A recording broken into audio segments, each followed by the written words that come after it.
Praise the Lord. पुन्हा एकदा सर्वांचं मनःपूर्वक स्वागत. पास्टर मनोज तेलोरे या यूट्यूब चॅनलमध्ये. आपण या चॅनलला लाईक करूयात, सबस्क्राईब करूयात आणि अधिकाधिक लोकांपर्यंत आपण हे चॅनल शेअर करूयात. त्या ठिकाणामध्ये एक व्हॉट्सअप नंबर दिलेला आहे. जर तुमच्या जीवनामध्ये जर काही प्रश्न असतील, काही प्रार्थना असतील तर तुम्ही त्या व्हॉट्सअप नंबरवर तुम्ही सांगू शकता. त्याचप्रमाणे तुमच्या जीवनामध्ये जर काही साक्ष घडली असेल तर ती साक्ष देखील तुम्ही त्या व्हॉट्सअप नंबरवर शेअर करू शकता. तुम्हाला या ठिकाणामध्ये यायचं असेल, तो नंबर लागला नाही, जर काही प्रार्थना विनंती द्यायची असतील तर या ठिकाणामध्ये मी तुम्हाला 4 नंबर सांगत आहे. त्या नंबरवर तुम्ही कॉल करू शकता. त्यातला पहिला नंबर आहे 9860274141. दुसरा नंबर आहे 9850144151. तिसरा नंबर आहे 9730319999 आणि चौथा नंबर आहे 9922882179. परमेश्वर अद्भुतरित्या या चॅनलच्याद्वारे कार्य करत आहे. आणि एका बहिणीचं पास्टरांना मेसेज केला होता आणि त्यांनी सांगितलं होतं की त्यांचे पती दवाखान्यामध्ये एका ठिकाणामध्ये कामाला लागलेत, पण 2 महिने झाले त्यांचा पगार त्या ठिकाणामध्ये झाला नव्हता आणि घरातली परिस्थिती फार बिकट झाली होती. त्यांचं लाईट बिल भरायचं राहिलं होतं, पाण्याचं जे बिल होतं ते भरायचं राहिलं होतं, ते कट करायला येणार होते. आणि अशा परिस्थितीमध्ये त्यांनी पास्टरांना फोन लावला आणि पास्टरांनी त्या बहिणीसाठी प्रार्थना केली आणि परमेश्वराने अद्भुत कार्य त्यांच्या जीवनामध्ये केलं. आणि दुसऱ्याच दिवशी त्यांच्या पतीचा पगार 20,000 झाला आणि मेसेज पण त्यांनी सांगितला की अजून दुसऱ्या दिवशी अजून 4,000 आम्ही परत देणार आहोत, म्हणून सर्व गौरव आपण परमेश्वराला देणार आहोत. त्याचप्रमाणे सिस्टर आराधना यांच्या जीवनामध्ये देखील एक साक्ष घडली आहे.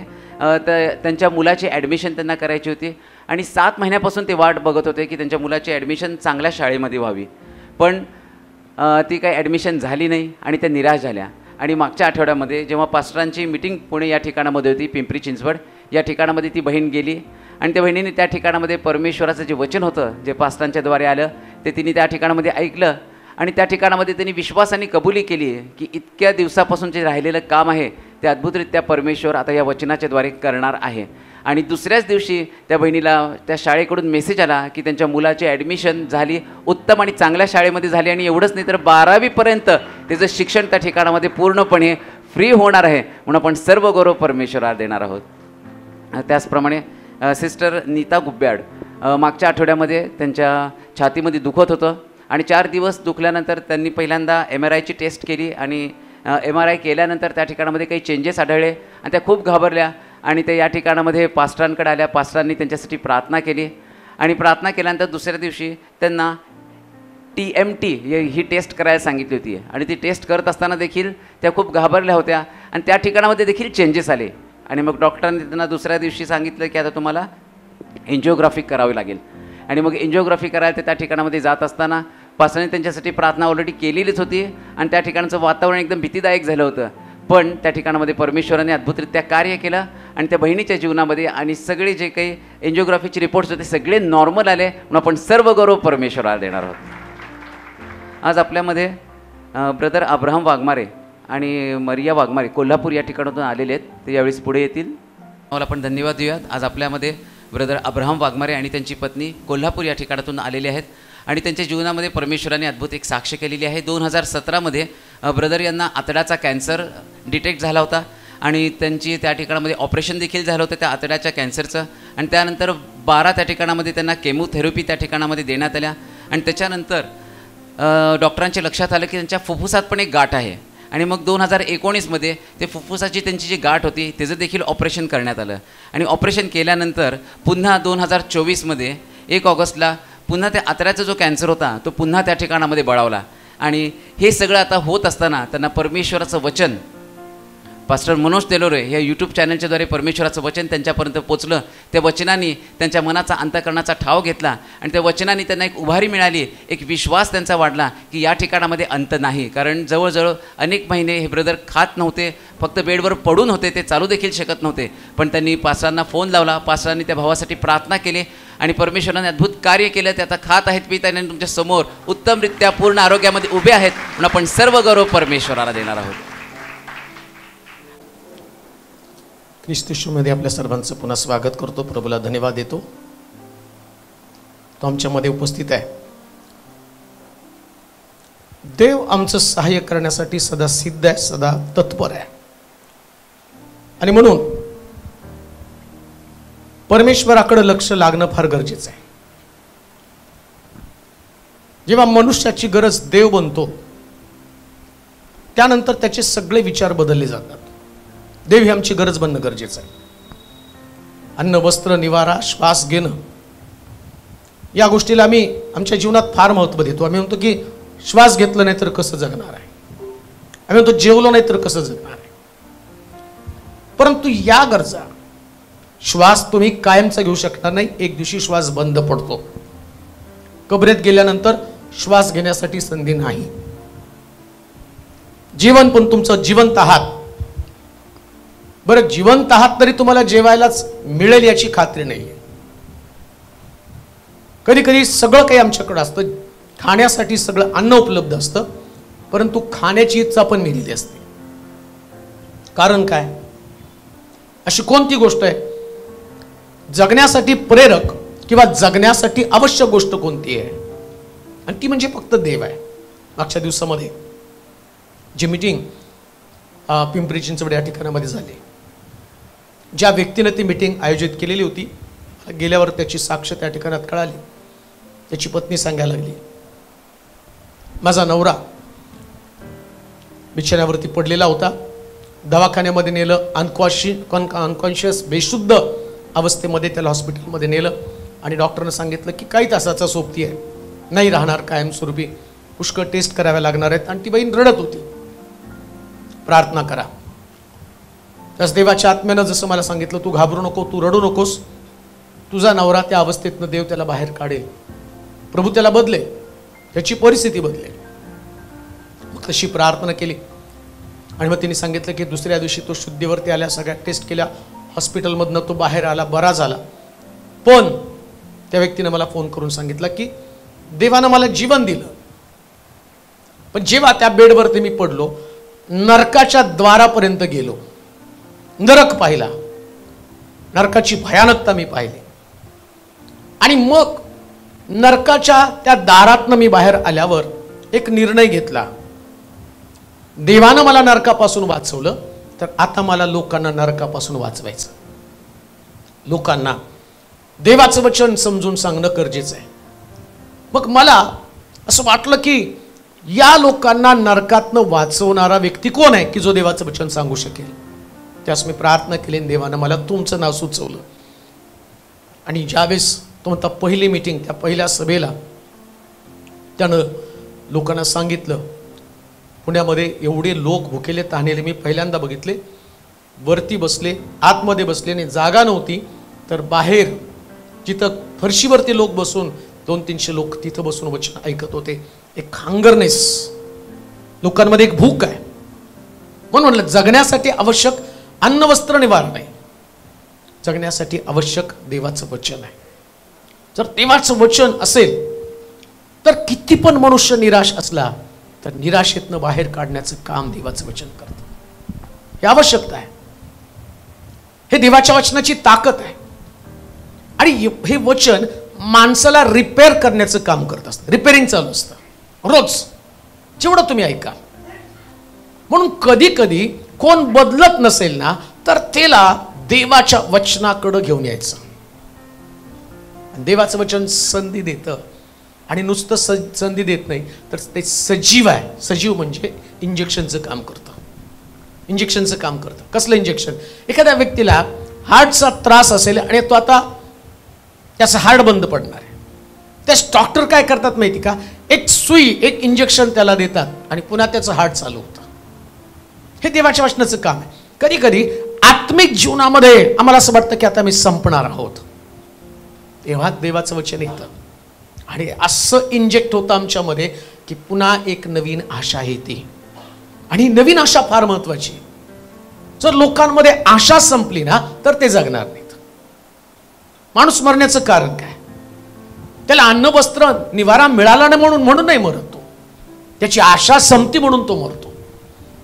आणि ज्या व्यक्तीची आशा संपते, तुम्ही त्याला किती पण खायला द्या, त्याला घालायला चांगले कपडे द्या, आशा संपली तर माणूस मरून जातो, राहत नाही.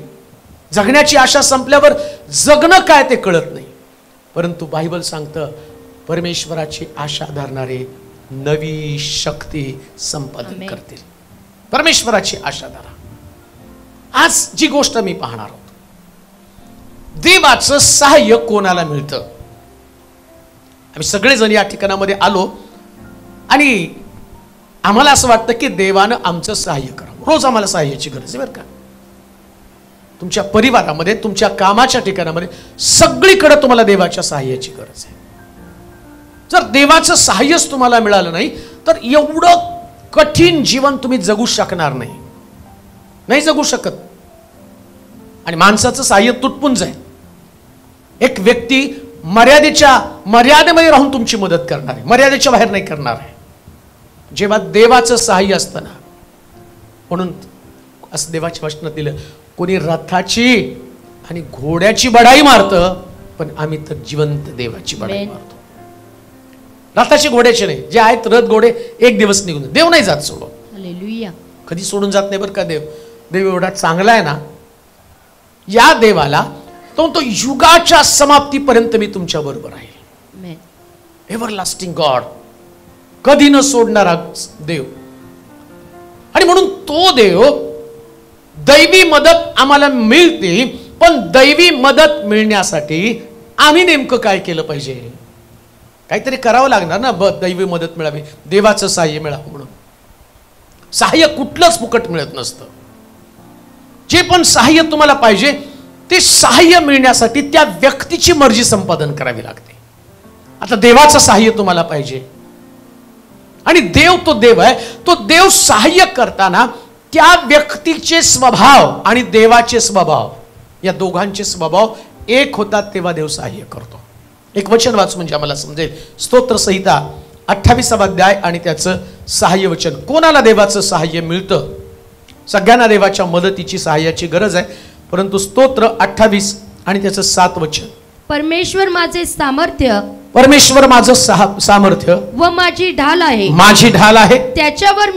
त्याच्यावर मी अंतःकरणपूर्वक भाव ठेविला, अंतःकरणपूर्वक भाव ठेवला आणि मी सहाय्य पावलो, मी सहाय्य पावलो. पहिलीच गोष्ट, देवाचं सहाय्य त्या लोकांना मिळतं ज्या लोकांच्या अंतःकरणामध्ये देवाविषयीचा भाव आहे.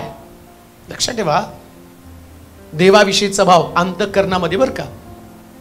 अंतःकरणपूर्वक जो व्यक्ती भाव ठेवतो त्याला देव सहाय्य करतो. अगदी साधं सोपं आहे, काही अवघड नाही त्याच्यामध्ये. मुळामध्ये शास्त्रात सांगितलं की सर्व रक्षणीय वस्तूपेक्षा आपल्या अंतःकरणाचं विशेष रक्षण. का? याच्यावर तर दैवी मदत अवलंबून आहे ना. समस्या काय माहिती का?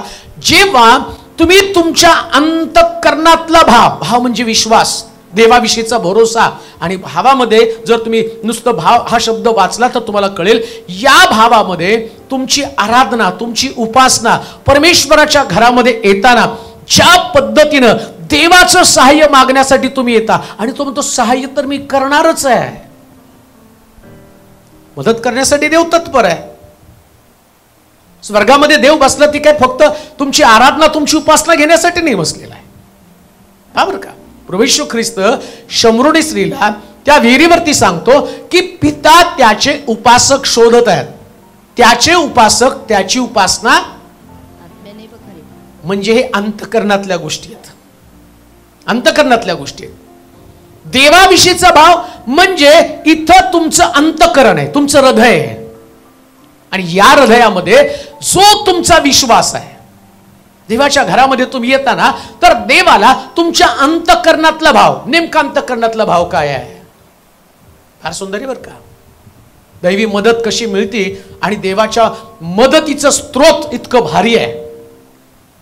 ज्या लोकांना हे सिक्रेट कळालं त्या लोकांनी आपल्या जीवनामध्ये जो अंतःकरणातला देवाविषयीचा भाव म्हणजे त्याची आराधना, त्याची उपासना आहे. आता लक्षात ठेवा, जेव्हा तुम्ही देवाच्या मंदिरामध्ये देवाची उपासना करण्यासाठी येता तेव्हा उपासना ही गोष्ट एवढी सोपी नसतेच. वर्शिप ही गोष्ट एवढी सोपी नसते. इथं फार मोठं युद्ध चाललेलं असतं. तुम्ही देहानं उपासना करावी यासाठी सैतान तुम्हाला प्रेरित करेल. तो अंतःकरणात न करू नका. ध्यान करा.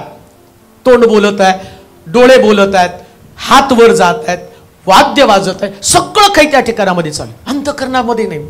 किंवा अंतःकरण कठीण बनलं जातं आणि त्यावेळेस परमेश्वराची मदत त्या ठिकाणातनं आमच्यापासून दूर जाते. पण जेव्हा तुम्ही आराधना करताना देवाशी समरूप होता, म्हणजे काय, तुमचा देवावरती विश्वास आहे.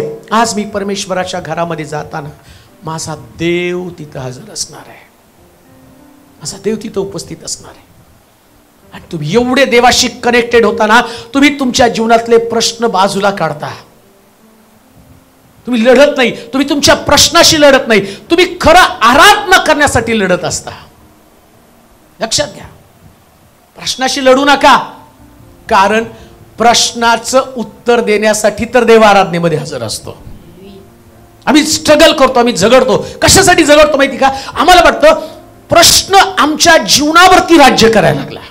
आमचं दुःख, आमच्या पीडा, आमची निराशा, आमचे आर्थिक संकट, आमचे भावनिक असणारे युद्ध, हे सगळे आमच्यावरती हावी होतात आणि ते आम्हाला देवाच्या समक्षतेपासून दूर नेतात. पहा, अब्रामाला देवाने सांगितलं की बाबा उठ, मोऱ्या डोंगरावरती आराधना करण्यासाठी जा, मुलाचं अर्पण कर. तिकडं भावनिक युद्ध आहे. एकुलता एक मुलगा, म्हातारपणातला मुलगा, आणि म्हातारपणातल्या मुलाला त्या डोंगरावरती अर्पण करायचं, एक भावनिक युद्ध आहे. पण त्यानं त्या भावनिक गोष्टी बाजूला ठेवल्या. त्याचं वय त्याला साथ देत नाही. 120 वर्षाचा तो आहे, शरीर पण कमजोर झालंय, थकलंय, आणि थकलेल्या शरीरानं त्याला उपासना करता येत नाही. परंतु जेव्हा तुमचं शरीर थकतं ना, तेव्हा तुमच्या अंतःकरणाला पवित्र आत्मामध्ये, आतून पवित्र आत्मा असतो, थकलेल्या शरीरापेक्षा आत्मिक सामर्थ्य घेऊन उपासना करायची असते. शरीर थकतं आणि शरीर कमजोरच आहे, दुर्बल आहे, हे हताश होतं. हे भावना ज्या आहेत, इकडं अब्रामाचं भावनिक युद्ध सुरू झालेलं आहे. माझी बायको काय म्हणेल, आता मुलगा, छोटासा मुलगा, मागून मागून देवानं मुलगाच मागितला. जसं योबाची बायको योबाला म्हणते नाही का, त्याग करून टाक, देवाला सोडून टाक, काय सत्व धरून राहिला. किती मोठं युद्ध असणार आहे. लक्षात ठेवा, परिवार तोच आहे, माणसं तीच आहेत, तो कालखंड तोच आहे, पण तशाच गोष्टी जसं तुमच्या परिवारात, तसंच त्याच परिवारामध्ये असणार आहे. हे भावनिक युद्ध आहे. परंतु या अब्रामानं आपल्या अंतःकरणातला भाव, इसाक नाही, त्याच्या अंतःकरणातला भाव आहे यहोवा देव. हालेलुया. यहोवा देव हा त्याचा भाव आहे. माझा मुलगा, माझा मुलगा हे माझा भाव नाही, माझा यहोवा देव हा माझा भाव आहे. म्हणून लक्षात ठेवा, जेव्हा देवाच्या घरामध्ये तुम्ही उपस्थित असता त्यावेळेस कोण व्यक्ती तुमचा भाव नाही, तुमचा भाव जिवंत देव आहे. हालेलुया. त्याच्याशी समरूप व्हायचं, असं समरूप व्हायचं. आणि तुम्ही जेव्हा आराधना करता, सहाय्य करताना, देव काय पाहतो माहिती का, तुमचं हृदय, या हृदयामधलं स्थान कोणाला आहे, कोणाला स्थान आहे. माझ्या हृदयात कोणाला स्थान आहे. माझ्या हृदयामध्ये जेव्हा देवाला प्रथम स्थान असतं, त्यास देव म्हणतो की या व्यक्तीचं हृदय आहे. दावीद त्या गल्ल्यावर चाल करायला जाताना तो म्हणतो, परमेश्वराच्या नावानं मी तुझ्यावरती चाल करून जातो. त्याला माहिती होतं या गल्ल्याताला पाडण्यासाठी देवाची मदत मला मिळणार आहे, सहाय्य देव करणार. कसं देव सहाय्य करणार आहे? अहो, हृदय खूप स्वच्छ ठेवलं हो त्यानं, हृदयातला भाव देवाला आहे. शौल त्याला कित्येक वेळा मारण्याचा प्रयत्न करत आहे, परंतु तेव्हा जेव्हा शौल आणि दावीद एकाच गुहेमध्ये सापडले, त्यास तो म्हटलं नाही, शौलाला संधी मिळाली मारण्याची पण त्यानं मारलं नाही. तो म्हणतो अभिषिक्त आहे, हालेलुया. अभिषिक्त आहे. हे हृदय आहे, हा भाव आहे. आणि मग इकडं मी पाहतो की परमेश्वर म्हणतो दावीद माझ्या हृदयासारखा आहे. सगळ्या हृदयाचा खेळ बर का, सगळ्या हृदयाचा खेळ. देव सहाय्य कोणाला करतो माहिती का?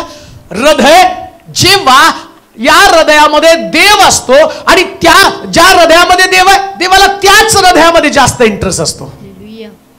पहा, मी द्वाराशी उभा आहे, आणि काय करतो, द्वार ठोकीत. आता विचार करा, परमेश्वर येतो, द्वाराशी उभा आहे, द्वार ठोकतो. जो कोणी माझी वाणी ऐकून, माझी वाणी ऐकून दार दार उघडेल, मी आतमध्ये येईल. ये. आता तुम्हाला सहाय्य पाहिजे, इकडं देव वचनाच्या द्वारे दार ठोकतो, तुम्ही उघडता आणि काय म्हणता, देवा आत ये. आता देवच आत आहे म्हणजे मदतीची गरजच काय. हालेलुया. देव कुठे आहे? आत. मग कोराचे पुत्र म्हणतात, जास्त पृथ्वी उलती पालती झाली त्या वेदीच्या शृंगाला पकडून. आता विश्वास काय, माझ्या बरोबर देव आहे. हालेलुया. जेव्हा तुमच्याबरोबर देव असतो ना, तेव्हा जगातल्या मोठ्या मोठ्या आशीर्वादाचे भागीदार तुम्ही होता. हालेलुया. सगळ्यात मोठे आशीर्वाद तुम्ही मिळवता बरं का. हालेलुया.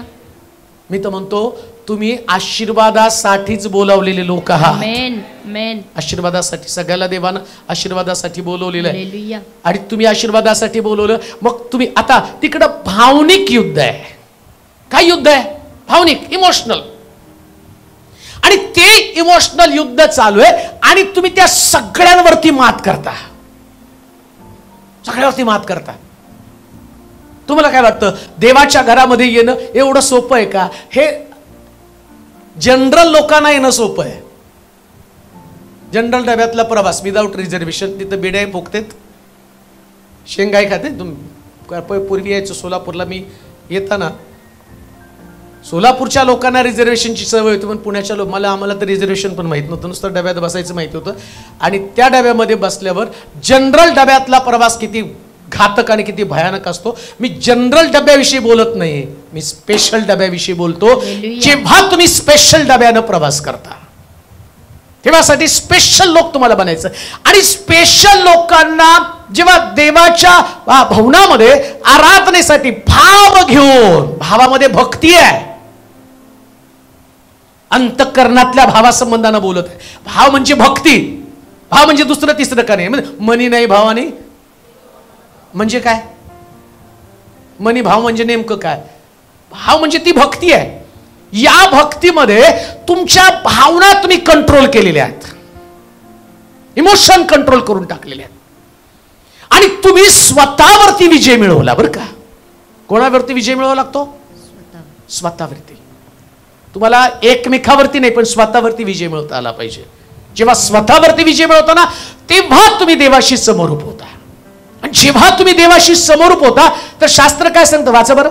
परमेश्वर माझे सामर्थ्य व माझी ढाल आहे, त्याच्यावर मी अंतःकरणपूर्वक भाव ठेविला. दोन गोष्टी सांगितल्या. पहा बरं, परमेश्वर माझा सामर्थ्य, माझं सामर्थ्य व माझी ढाल आहे. कोण सामर्थ्य आहे? परमेश्वर. म्हणजे तुमची खरी पावर कोण आहे? परमेश्वर. हा तुमचा भाव आहे. कोण आहे तुमची पावर? परमेश्वर. पैसा नाही बरं का पावर, लोक नाही तुमची पावर, तुमचं पावर देवच आहे. आमेन. देव तुमची ताकद आहे. परमेश्वर माझं बल, माझं सामर्थ्य आणि माझी ढाल आहे. म्हणजे काय? तुमच्यावरती कितीही बाण सोडले तर विझवणार कोण? परमेश्वर. किती छान ना. माझ्या बाजूने परमेश्वर आहे, माझी ढाल परमेश्वर आहे. म्हणा, माझी ढाल परमेश्वर आहे. माझी ढाल परमेश्वर. माझी ढाल परमेश्वर आहे. माझी ढाल. आता कुणी बाण सोडले तर कुणावर जाणार आहेत? परमेश्वर. कुणावर जाणार? परमेश्वर. तुम्हाला नाही लागणार. हालेलुया. बरं, आता तुम्ही परमेश्वराला बाण मारू शकाल का? सोपं जीवन आहे. प्रभू का आनंद मेरा बल आहे आम्ही म्हणतो, गाणं गाऊन गाऊन नाचतो, पण त्या गाण्यातला अर्थ समजतो का? परमेश्वर माझी ढाल आहे. हालेलुया. जेव्हा परमेश्वर तुमची ढाल बनतो ना, तेव्हा तुम्हाला एवढा विश्वास असतो की तुम्ही त्या ठिकाणामध्ये सगळ्या चिंता, काळजा, तणाव, दुःख, आजारपण, वेदना, निराशा सगळ्याला बाजूला ठेवता. सगळ्याला बाजूला ठेवता. कारण तुम्हाला माहिती आहे तुमचं प्रोटेक्शन करण्यासाठी देव येतो. आमेन. देव तुम्हाला प्रोटेक्ट करतो. देव म्हणून कधीच हताश निराश नाही व्हायचं. देव मला सांभाळतो ना, देव माझं संरक्षण आहे, देव माझ्या वतीने युद्ध करतो. ढाल म्हणजे युद्धासाठी आवश्यक असणारी गोष्ट. लक्षात ठेवा, देव म्हणतो युद्ध तुमचं नाही, युद्ध माझं आहे. हालेलुया. जेव्हा देव तुमच्या वतीने युद्ध करतो ती गोष्ट सगळ्यात सुंदर आहे. आमेन. सगळ्यात सुंदर गोष्ट कोणती? देव तुमच्या वतीने युद्ध करतो. हालेलुया. म्हणून परमेश्वराच्या घरामध्ये सहाय्य कोणाला मिळतं? जे म्हणतात नाही देव माझं सहाय्य करतंय. आणि मग तुम्ही देवाच्या भावनामध्ये येता आणि तुमचं भावनेचे युद्ध संपलेलं असतं. इतकं देवाला समर्पित येता, लोकांचा विचार करत नाही, लोकांना काय वाटतं, कुणाच्या डोक्यात काय कल्पना आहे. तुम्ही म्हणता देव आणि मी एक आहे आणि परमेश्वर जे मला देतो ते सगळ्यात उत्तम आहे. आमेन. तेव्हा देव तुमचं सहाय्य करतो. हालेलुया. तेव्हा देव तुमचं सहाय्य करतो. देव असंच नाही सहाय्य करणार.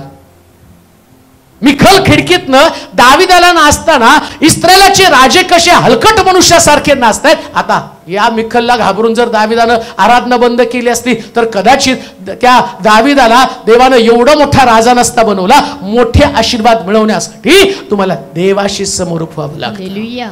देवाशी समरूप व्हा. भावनिक युद्ध त्याच्यामध्ये अडकून पडू नका. जेव्हा भावनिक युद्धामध्ये अडकून पडाल तेव्हा देवाशी तुमची कनेक्टिव्हिटी कधीच होणार नाही. कधीच होणार नाही प्रियांनो. कधीच तुम्हाला देवाच्या जवळ जाता येणार नाही. देवाच्या जवळ जाण्यासाठी जो मार्ग आहे तो मार्ग अंतःकरणातनं निघतो बरं का, मुखातनं नाही निघत. कुठून निघतो?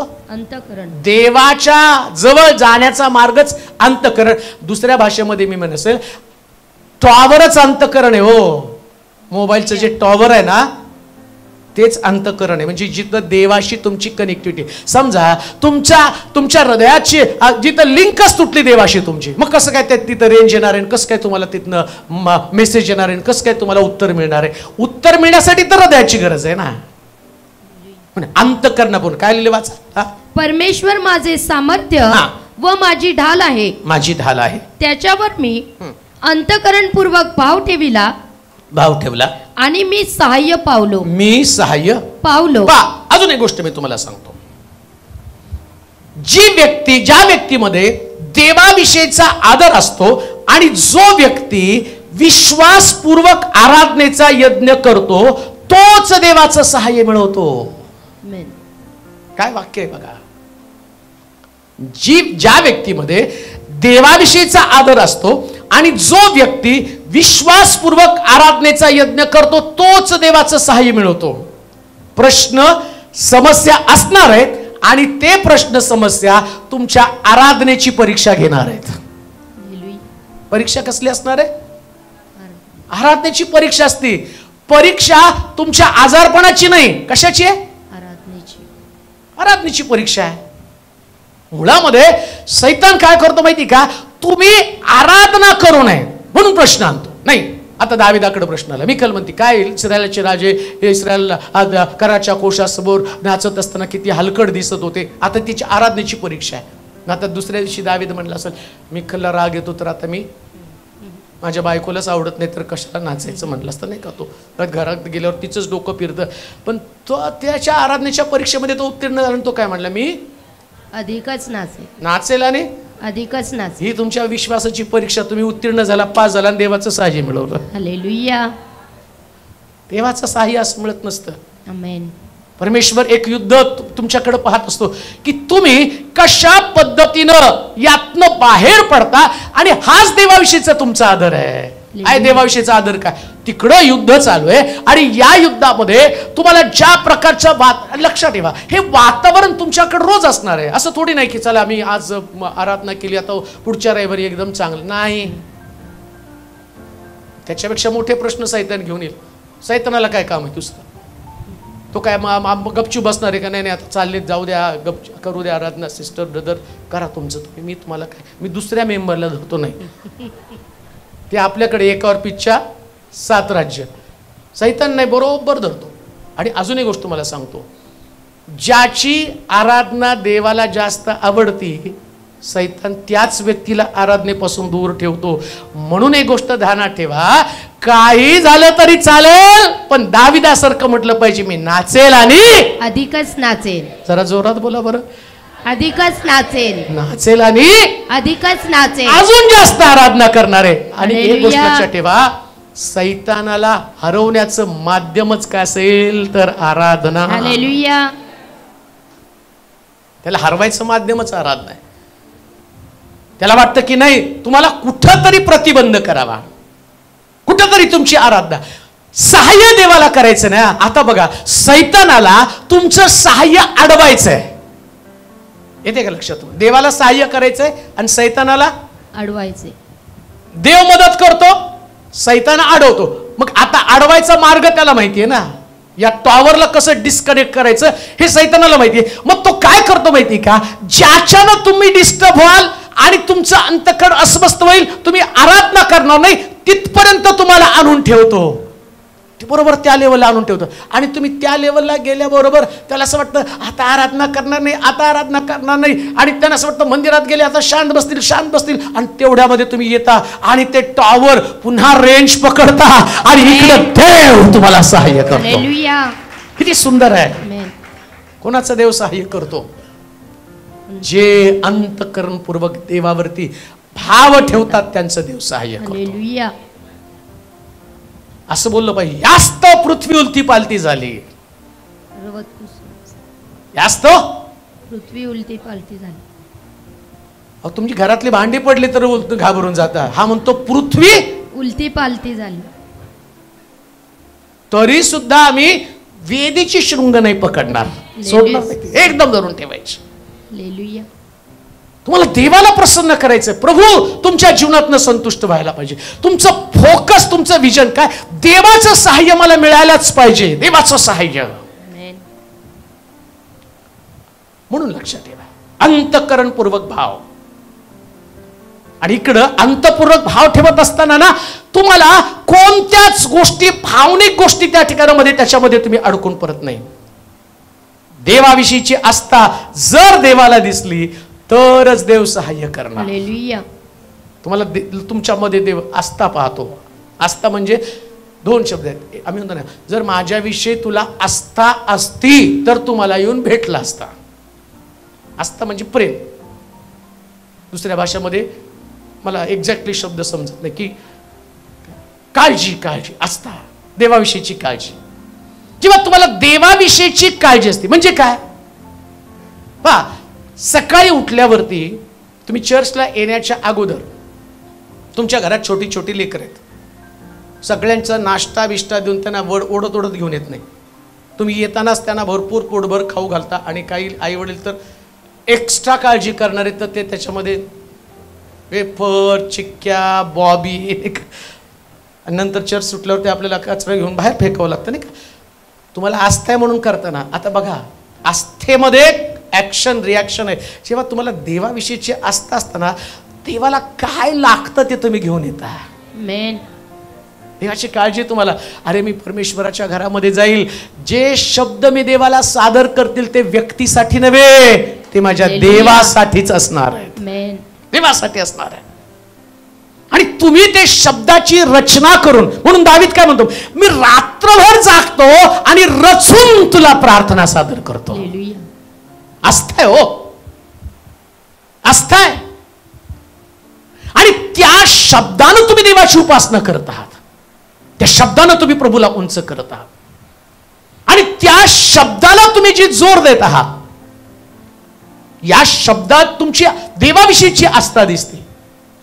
आणि देवाविषयीची आस्था दिसत असताना परमेश्वर म्हणतो की याला माझ्याविषयी, म्हणून लक्षात ठेवा, देवाच्या घरामध्ये आलं ना तर एवढे शब्द देवाविषयी बोलायचे असतात की त्या शब्दानेच देवाने म्हटलं पाहिजे, ग्रँटेड, ग्रँटेड, ग्रँटेड, ग्रँटेड. तुझ्या सगळ्या विनंत्या मी मान्य करून टाकल्या. म्हणून बघा, मी घसा बसू, उठू, झोपू, आता माझा घसा बसलेला आहे पण ते तुम्हाला दिसत पण नाही बसला म्हणून. मी मला माहिती आहे की याच्यातनं मला पुष्कळशा गोष्टी मिळवायच्यात. म्हणून कुठं पण गेल्यावर एक मीटिंग केली. परवा पुण्यात मीटिंगला गेल्यावर बिचारा तो व्यक्ती 2 तास अंकल वाट बघत बसले, चेक द्यायचा होता म्हणून. आणि मला असं वाटलं की आता देऊन देऊन लोक दमले. मग त्यांनी तिकडच्या लोकांनी, या जरा ते अंकलला तुम्हाला डोनेशन, त्यांनाही वाटलं काय 5-10 हजार असतील, बसू द्या म्हटले अंकलला. आणि उशिरा पोचलो तिथं. बघ त्या अंकल त्यांना चेक लिहायला सांगितलं. अंकल किती? 2. काय 2? 2 लाख. 73 वर्षाचा मनुष्य, 2 लाख रुपये. हालेलुया. का? कारण माझी पण तळमळ देवाला माहिती आहे ना. हा माणूस गप्प बसत नाही. हा शब्द मला टाकतो आणि त्या शब्दानं देवाची उपासना करतो. लक्षात ठेवा, तुमचे सगळे आशीर्वाद तुमच्या आस्थेनं मोकळे होत असतात. म्हणून तुम्ही तुमचे शब्द देवाला जबरदस्त ताकदीने सादर करत राहा. जबरदस्त ताकदीनं. हे प्रभू संबंधीच्या माझ्या भावना आहे. त्या भावना मी शब्दाच्या द्वारे, दावीद रात्री रचत आहे, कविता रात्री करत आहे. लोक रात्री झोपतात आणि दावीद रात्री कविता रचतो. का? त्याला म्हणतो सकाळी माझ्या देवाला माझी आस्था दिसली पाहिजे. म्हणून दावीद कायमस्वरूपी राजा राहिला. त्याच्या घरातलं राजसिंहासन कधीच गेलं नाही. हालेलुया. मी तर म्हणेल इतकी परमेश्वराची भक्ती आणि आराधना करा की तुमच्या घरातले आशीर्वाद कधीच गेले नाही पाहिजे, हालेलुया. कधी जाणारच नाही. Amen. गॅरंटीने तुम्हाला सांगतो, आमेन. जाणारच नाही तुमच्या जीवनातले आशीर्वाद. आमेन. मी म्हणतो तुमचा जन्म आशीर्वादासाठी झालेला आहे. Hallelujah. You are born for blessing. तुम्ही आशीर्वादासाठी जन्मलेले लोक आहात आणि आशीर्वाद वारसानं तुम्हाला आराधनेच्या द्वारे मिळणार आहे. हालेलुया. मग शरीर कमजोर असू द्या, अशक्तपणा येईल, विकनेस येईल आणि मग कधी कधी पुष्कळ तुम्ही थकल्यासारखं वाटेल, पण तरी तुम्ही जोशानं उत्साहानं प्रभूचं काम करायचं आहे. हालेलुया. पहिली गोष्ट मी पाहिली तर म्हटलं अंतःकरणापूर्वक भाव. दुसरी गोष्ट स्तोत्र 20 आणि त्याचं दुसरं वचन. हा पवित्र स्थानातून हा तो तुला सहाय्य पाठवो. पवित्र स्थानातून तो तुला सहाय्य पाठवो. सहाय्य पाठव. सियोनेतून तो तुला आधार देव. कुठून आधार? सियोनेतून. सहाय्य कुठून आहे? पवित्र स्थानातून. म्हणजे दुसरी गोष्ट परमेश्वरात. पहिली गोष्ट मी पाहिलं, तुम्ही परमेश्वराच्या घरामध्ये अंतःकरणपूर्वक त्याचा भाव करता ठेवता. दुसरी गोष्ट, देव त्याच्या मंदिरातनं तुम्हाला सहाय्य पाठवतो. आमेन. कुठून सहाय्य? तुम्हाला मंदिरातून. आणि अजून एक गोष्ट सांगितली, मंदिर म्हणजे आधार देणारं ठिकाण. आमेन. दुसऱ्या भाषेमध्ये असं म्हणेल, सगळ्याच मंदिरातनं देव सहाय्य पाठवत नाही. ऐका, सगळ्याच मंदिरातनं देव सहाय्य पाठवो. कोणत्या मंदिरातनं? ज्या मंदिरातनं आधार देण्याचं काम केलं जातं त्याच मंदिरातनं देव सहाय्य पाठवतो. म्हणजे काय हो? देवाच्या मंदिरामध्ये येणाऱ्या प्रत्येक व्यक्तीला आधार देण्याचं काम आम्ही केलं पाहिजे. हालेलुया. दुसऱ्या भाषेमध्ये मी असं म्हणेल, एक व्यक्ती प्रश्न घेऊन तुमच्याकडे आली, एक व्यक्ती आपल्या जीवनातल्या अडचणी घेऊन तुमच्याकडे आली आणि देवाला काय बोलतो बरं? लक्षात घ्या बरं का, तो देवाच्या मंदिरामध्ये, या भवनामध्ये, मंदिर हे देवाचं असतं. मंदिरामधला राजा देव आहे, मंदिराचा केंद्रबिंदू देव आहे आणि मंदिरामध्ये येणारा व्यक्ती, हा जो व्यक्ती आहे तो देवाचं सहाय्य मागण्यासाठी येत असतो. आता विचार करा, आमच्याकडे जेवढे प्रॉब्लेम मध्ये लोक येत आहेत लांबून लांबून, त्यांचा उद्देश काय? सहाय्य मिळावं. आणि जेव्हा मंदिरातले लोक परमेश्वराच्या सहाय्यासाठी तत्पर असतात, म्हणजे आधार देण्यासाठी तत्पर असतात, देव त्या मंदिरातनं भरपूर सहाय्य करत असतो. देवाचं काम जर आम्हाला पुढे न्यायचं आहे, लक्षात घ्या, देवानं सहाय्य करावं. आम्ही म्हणतो महाराष्ट्राचं सहाय्य करावं, देशाचं सहाय्य करावं, जगाचं सहाय्य आम्ही करावं, पण देव काय सांगत आहे? मी माझ्या मंदिरातनं सहाय्य पुरवणार आहे, मंदिरातनं सहाय्य पुरवणार आहे. सगळ्या प्रश्नाची उत्तर देवाच्या मंदिरात आहेत. प्रत्येक प्रश्नाची उत्तर बरं का. जगातला कोणता प्रश्न असा नाही की जेव्हा देवाच्या मंदिरात तुम्ही आला तो प्रश्न सुटला नाही. कोणताच प्रश्न नाही. अक्षरशः पण मी तुम्हाला सांगितलं, ठाण्यावरून तो आलेला व्यक्ती ज्यानं आपल्या दारुड्या मुलाला दारू पिलेल्या अवस्थेमध्ये तो मंदिरात घेऊन आला होता, दारू पिलेल्या अवस्थेमध्ये, आणि समोर माझ्या उभं केलं होतं. सांगितलं प्रार्थना करा याला व्यसनातनं बाहेर काढण्यासाठी. आशेनं घेऊन आला होता, मदत करावी, आणि प्रार्थना केली त्यांची. आणि गेल्यावर 4 दिवसात तो व्यक्ती दारूच्या नशेतनं बाहेर येतो. का? अहो त्यांनी प्रश्न घेऊन आला, आम्ही प्रार्थनेच्या द्वारे आधार दिला आणि प्रभूनं त्याला त्यातनं बाहेर काढलं. म्हणून लक्षात ठेवा, देवाचं मंदिर हे सहाय्याचं ठिकाण आहे, आधार देण्याचं काम करत असतं. देवाच्या मंदिरामध्ये आधार देण्याचं काम केलं गेलं पाहिजे. आणि म्हणून असं म्हटलं, परमेश्वराच्या मंदिरातनं, वाचा बरोबर वचन, पवित्र स्थानातनं तो तुला सहाय्य पाठवो. सहाय्य पाठवो. सियोनेतून तो तुला आधार देव. देवाच्या मंदिरामधनच देव सहाय्य पाठवतो. माझं सहाय्य घेण्यासाठी कोण येत नाही, तुमचं सहाय्य घेण्यासाठी कोण येत नाही. मग कुणाचं सहाय्य घ्यायला येतात? परमेश्वराचं सहाय्य. ठीक आहे, मी खूप चांगला आहे, मला ठीक आहे, माझ्या घरी येत नाही की चला पाळक साहेब मला मदत करा, ते येतात. मी येऊ पण देत नाही. मी त्यांना सांगतो की नाही तुम्हाला यायचं तर चर्चमध्ये या. मला येतात बरेच लोक कॉल, नाही तुम्हाला पर्सनल भेटायचंय, पर्सनल पण चर्चमध्येच भेटतो मी. का चर्चमध्ये भेटतो? मला माहिती आहे, जर पर्सनल त्यांना घरामध्ये या, तुम्ही बसा, मग मी तुमच्यासाठी प्रार्थना करतो, तर ते गप्पा मारून जातील आणि माझा सारा दिवस खातील. पण इथं मी त्यांना तास दीड तास वचन सांगेल ना, या वचनानं त्यांचा विश्वास वाढेल आणि वचनच देव त्यांचं सहाय्य, वचनाच्या द्वारे देव सहाय्य करत असतो. हे देवाचं काम आहे. देवाचं मंदिर हे सहाय्य करणारं असलं पाहिजे, आधार देणारं असलं पाहिजे. आणि म्हणून परमेश्वर ज्यावेळेस तुम्हाला आधार देण्यासाठी पाठवत असतो, तर याचा अर्थ देवानं तुमच्यावरती ती एक जबाबदारी सोपवलेली आहे, रिस्पॉन्सिबल बनवलंय. देवानं तुम्हाला रिस्पॉन्सिबल बनवलंय. एखादी जबाबदारी ज्यास परमेश्वर तुमच्यावरती सोपवतो ना, तर त्याचा तुमच्यावरती विश्वास असतो, तुमच्यावरती भरोसा आहे. बाकीच्या लोकांना सोडून देवानं तुम्हाला ते काम सोपवलं ना, आधार देण्याचं काम, उभं करण्याचं काम, निराशेतनं बाहेर काढण्याचं काम, सांत्वन देण्याचं काम, उभं करण्याचं काम, प्रार्थना करण्याचं काम, विश्वासामध्ये बळकटी निर्माण करण्याचं काम, देवाला बिलगून ठेवण्याचं काम, प्रभूला आणि देवाच्या मार्गामध्ये चालवण्याचं काम, आनंद देण्याचं काम. लक्षात ठेवा, जगामध्ये आनंद नाही. दावीद म्हणतो नाही का, ते मला म्हणाले आपण परमेश्वराच्या घरात जाऊ, परमेश्वराच्या घराकडे जाऊ, त्यावेळेस मला मोठा आनंद. म्हणजे सगळ्यात मोठा आनंद देवाच्या घरातच आहे. हालेलुया. जगात नाही कुठं आनंद, तो देवाच्या घरामध्ये सगळ्यात आनंद, सगळ्यात मोठा आनंद आहे. म्हणजे इथं आल्यावर लोक आनंदी बनून गेले पाहिजेत. आमेन. आनंद देणारं ठिकाण आहे. या ठिकाणात आनंद वाटायचा असतो, म्हणजे देवाचं सहाय्य. बघा, सहाय्यामध्ये तुम्हाला कळेल की जेव्हा समजा माझ्याकडे एक व्यक्ती आली आणि ती म्हटली, पाळक साहेब, माझी अशी आमची गरज आहे. मला आठवतं एका मीटिंगला गेलो होतो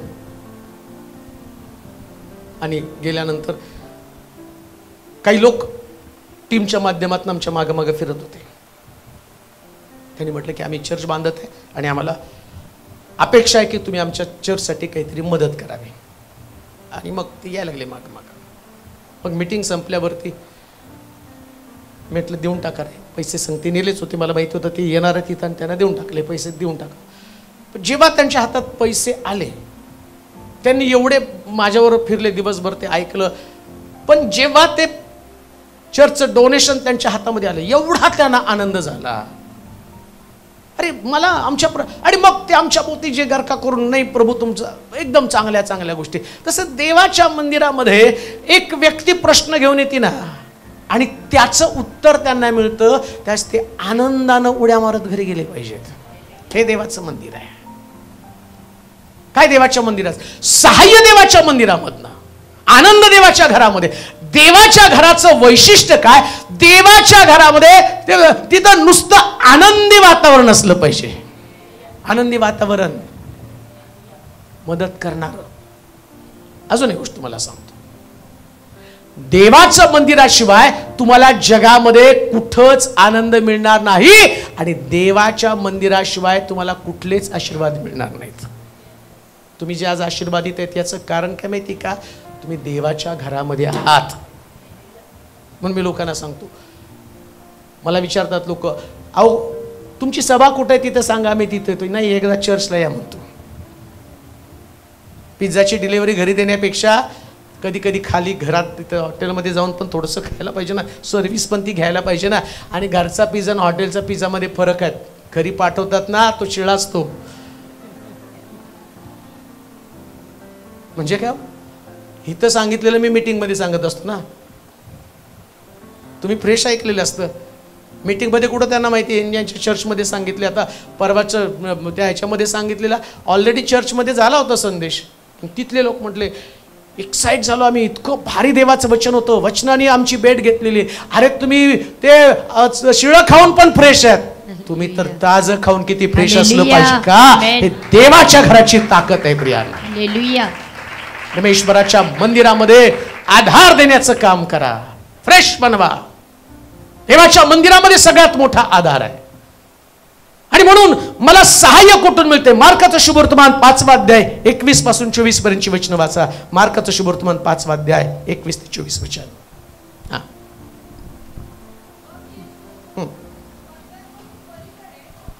येशू मचव्यात बसून पलीकडे परत गेल्यावर त्याच्याजवळ त्याच्याजवळ लोकांचा मोठा समुदाय जमला मोठा समुदाय जमला आणि तो समुद्राजवळ होता. समुद्राजवळ होता. तेव्हा याईर नावाचा सभास्थानाचा एक अधिकारी आला. सभास्थानचा अधिकारी आला व त्याला पाहून त्याच्या पाया पडला. त्याने आग्रहानं त्याला विनवणी केली की माझी लहान मुलगी मरावयास टेकली आहे. तिने बरे होऊन जगावे म्हणून आपण येऊन तिच्यावर हात ठेवा. मग तो त्याच्या बरोबर निघाला. तेव्हा पुष्कळ लोक त्याच्या मागून चालले होते व त्याच्या भोवती गर्दी करत होते. आणि तेथे रक्तस्रावाने 12 वर्षे पिडलेली एक स्त्री होती. तिने बऱ्याच वैद्यांच्या हातून पुष्कळ हाल सोसून आपल्या जवळ होते नव्हते ते सर्व खर्चून टाकले होते. तरी तिला काही गुण न येता तिचा रोग बळावला होता. येशू विषयीच्या गोष्टी ऐकून ती त्या गर्दीत शिरली आणि त्याच्या मागे येऊन त्याच्या कपड्याला शिवली. कारण ती म्हणत होती की केवळ याच्या वस्त्रांना शिवले तरी मी बरी होईल. 5 अध्याय 21 ते 24 पर्यंतच्या वचनामध्ये आम्ही पाहतो याईर सुद्धा आपल्या मुलीसाठी येशूच्या मागे गेला. मंदिरातनं सहाय्य आहे. मंदिरामध्ये जर येशू आहे तर लोक गर्दी करून येशूच्या मागे येणार आहे असं लिहिलंय तिथं. गर्दी येशूच्या मागे होती आणि त्याच्यामध्ये 2 कॅरेक्टरचे लोक आहेत. एक याईर आहे आणि दुसरी रक्तस्रावी स्त्री आहे. गर्दीत राहायच पण गर्दीमध्ये कोणतरी अशी एक व्यक्ती असते की त्या व्यक्तीची गरज मोठ्या प्रमाणामध्ये येशूने भेटावं आणि येशू पासून काहीतरी मला आशीर्वाद मिळावे किंवा मला येशू पासून सहाय्य मिळावं ही अपेक्षा त्यांची असते. ऐका, जेवढ्या गर्दीमध्ये तुम्हाला इंटरेस्ट आहे परंतु येशूला गर्दीमध्ये असणारी एक व्यक्ती, कोण व्यक्ती? याईर आहे आणि दुसरी व्यक्ती रक्तस्रावी स्त्री आहे. म्हणून एक गोष्ट ध्यानात ठेवा, इथं पण बरेच लोक असतील पण गर्दीमध्ये तुम्ही कोणीतरी एक असाल. याईराच्या मुलीला येशूने जिवंत केलं. 100% प्रभू तुमच्याही ज्या मृत झालेल्या आशीर्वादाला जिवंत करून प्रभू सांगणार आहे मी तुझी मदत करणार आहे. हे परमेश्वराच्या मंदिरातली मदत आहे. आता गर्दीमुळे जक्कयाचं काही चाले ना. कधी कधी गर्दी अनेक लोकांसाठी अडखण असते. जक्कयाचं काही चाललं नाही. पण अजून एक गोष्ट मी तुम्हाला सांगतो, या गर्दीनं जक्कयाला येशूला पाहू दिलं नाही पण येशूनं त्याला पाहिलं आणि म्हटलं आज मला तुझ्या घरी यायचंय. किती सुंदर आहे. गर्दी येशूला अडखण करत होती, जक्कयाला अडखण करत होती की त्याने येशूला पाहू नये पण येशूनच त्याला पाहिलं ना. आता काय करता? गर्दी येशूला जक्कयाला पाहू देत नाही आणि इकडं जक्कय म्हणतो मी गर्दीला दूर करून येशूला पाहणार आहे. इकडं रक्तस्रावी स्त्री गर्दीमधनं येशूकडे जाताना गर्दी तिला अडखण करत आहे पण येशूचं लक्ष. आता बघा इकडं त्या स्त्रीनं धडपड करत करत गेली आणि येशूच्या वस्त्राच्या गोंड्याला स्पर्श केला. गर्दीला चमत्काराचा अनुभव आला नाही पण गर्दीतल्या स्त्रीला चमत्काराचा अनुभव आला. आज सकाळी गर्दीमधली तुम्ही ती एक व्यक्ती असाल. मी म्हणतो जाताना तुमचा चमत्कार घेऊन तुम्ही जाणार आहात का? कारण देवाचं लक्ष तुमच्याकडे लागलेलं आहे. म्हणतो गर्दीचा विचार करू नका. पर्सनल येशूशी तुमचे संबंध असू द्या. व्यक्तिगत संबंध. मी जाते आणि त्याचं सामर्थ्य मी अनुभवते. बस ती म्हणते जाते त्याच्या वस्त्राच्या गोंड्याला स्पर्श करते. तुम्हाला तुमचं काम काय? यायचं येशूच्या वस्त्राच्या गोंड्याला स्पर्श करायचा. आणि लक्षात ठेवा येशूच्या आता बघा गर्दीतनं येताना त्या बाईविषयी कुणाचं मत चांगलं नसेल. सगळेजण म्हणत असतील काय ते रक्तस्राव झालाय, कशी काय बाई आली, असं झालं. परंतु जेव्हा ती बरी झाली ना त्यास लोक तिच्याकडे पाहून म्हणायला लागले बापरे जे आम्हाला जमलं नाही ते तिने करून दाखवलं. लक्षात ठेवा देवाचे आशीर्वाद देताना लोकांचे विचार ध्यानात घेऊ नका. देवाचे विचार एकच आहे. माझ्यातलं सामर्थ्य घेणारं कोणीतरी व्यक्ती आहे आणि तुम्ही ते सामर्थ्य स्वीकारणारी व्यक्ती बना. हा गर्दीतला अनुभव आहे. परमेश्वराच्या घरामध्ये सहाय्य प्राप्त होतं. म्हणून देवाच्या घराकडे आमचं लक्ष लागलं पाहिजे, देवाच्या घराला महत्व द्या. आणि म्हणून आम्ही पाहतो की बऱ्याच वेळा देवाच्या घराचं महत्व नसल्या कारणानं बरेच लोक, त्यांना असं वाटतं घरी बसून देवाला आशीर्वाद द्यावेत. कोणीतरी सांगतं की नाही, आमच्या गावाला पाळक साहेब तुमची मीटिंग आमच्या गावाला भरवा. मला मेसेज टाकतात, जरा घ्या ना आमच्या गावात मीटिंग. हे बोल येतो ना तुमच्या घरात आणि सांगतो तुम्हाला बच्चा, जरा तुमच्या गावात ना आमच्या गावात या की, येऊन बघा. येताना प्रश्न घेऊन याल, जाताना उत्तर घेऊन जाल. का तर देवाच्या मंदिरामध्ये आशीर्वाद आहेत. म्हणून बिचारे लोक कुठनं, प्रवरानगर कुठनं आला, नगर कुठून, श्रीरामपूर, बेलापूर, किती लांब आहे, आलेत बेलापूर वरून. ते असेच नाही आले. तुमचा मुलगा फॉरेनला जायचं ना, त्याला युकेला, कुठं जायचं, युकेला जायचं. आता जाताना तुम्ही बघाल चमत्कार, युकेचा पहिला पगार तुम्ही आम्हालाच पाठवणार. आशीर्वाद तर देव देणारच आहे. आम्हाला माहिती आहे देवाचं घर आहे, आशीर्वादाचं ठिकाण आहे. तुम्ही त्या बेलापूरवरून श्रीरामपूरवरून येताना तुम्ही म्हटलं असेल एवढ्या लांब जायचं, पैसा खर्च करायचं, जागरण करायचं. अहो पण तुम्ही देवाच्या मंदिरामध्ये आल्यावर देव सहाय्य करणारच ना. हे मंदिर त्याच्यासाठीच आहे ना. देवाला वाटतं की देवाच्या मंदिरात त्याने यावं आणि माझ्यापासून सहाय्य घ्यावं. आहे देव तुमची मदत करणार आहे, सहाय्य करणार आहे, चांगला चेक तुमच्या हातामध्ये देऊन जाणार आहे, मदत करणार आहे देव तुमचं. तुमच्याकडे आज तुमच्याकडे कर्ज असेल, उद्या तुमचं कर्ज नील झालेलं असेल, सहाय्य करणार आहे देव, मदत करणार आहे. असं नाही की तुम्ही आला आणि देवाने तुम्हाला काही दिलंच नाही, असं होतच नाही. हो, अहो रिपोर्ट्स बदलतो देव. डॉक्टरला थक्क करणारे चमत्कार घडवतो. कधी कधी सांगतात डॉक्टर किडण्या नाहीत आणि तुम्ही जाता ना. मला खूप परवाच्या मीटिंग मध्ये कोणीतरी सांगितलं, ते कालच्याच मीटिंगला गेल्यावर त्यांनी सांगितलं, गेलो डॉक्टरनी आणि सांगितलं की तुम्हाला डायलिसिस करावं लागणार. मग डायलिसिस केलं आणि मग म्हटलं की आता तुमच्या किडन्या खराब झालेल्या आहेत आणि तुम्ही जावा आणि डायलिसिस करत राहा. मग ते म्हटले प्रार्थना करून घेतली तुमच्याकडं. प्रार्थना करून घेतल्यावर पुन्हा डायलिसिस करण्यासाठी डॉक्टरकडे गेलो आणि डॉक्टरने पुन्हा किडन्या चेक केल्या. ते म्हटले ताऊ तुम्हाला डायलिसिसची गरज नाही, तुमच्या किडन्या ऑटोमॅटिक ठीक झालेल्या आहेत. हे देवाच्या घरातले आशीर्वाद आहेच ना. ते काय देव सोडणार आहे का तुम्हाला? तुम्ही आला एवढा पैसा खर्च करून, सगळी धावपळ करून, तर देव म्हणतो माझ्या मंदिरातनं सहाय्य आहे. आनंदी पण सांगितलं नाही का मागच्या दिवसामध्ये, त्यांनी सांगितलं आला प्रार्थनेसाठी, त्याचं व्हिसाचं काम होत नव्हतं बरेच दिवस आणि त्या दिवशी तो आला, प्रार्थना करून गेला. 2 महिन्यापासून जी गोष्ट घडत नव्हती, तो घरी गेल्या गेल्या त्याला सांगितलं की तुझं व्हिसाचं काम झालं, परदेशी जाण्याचे तुझे मार्ग मोकळे केले. प्रत्येक गोष्टीचं उत्तर देवाच्या घरामध्ये आहे. प्रत्येक प्रश्नाचं उत्तर. या कथेतला देव नाही मी सांगत, मी जिवंत देवाची घोषणा करत आहे.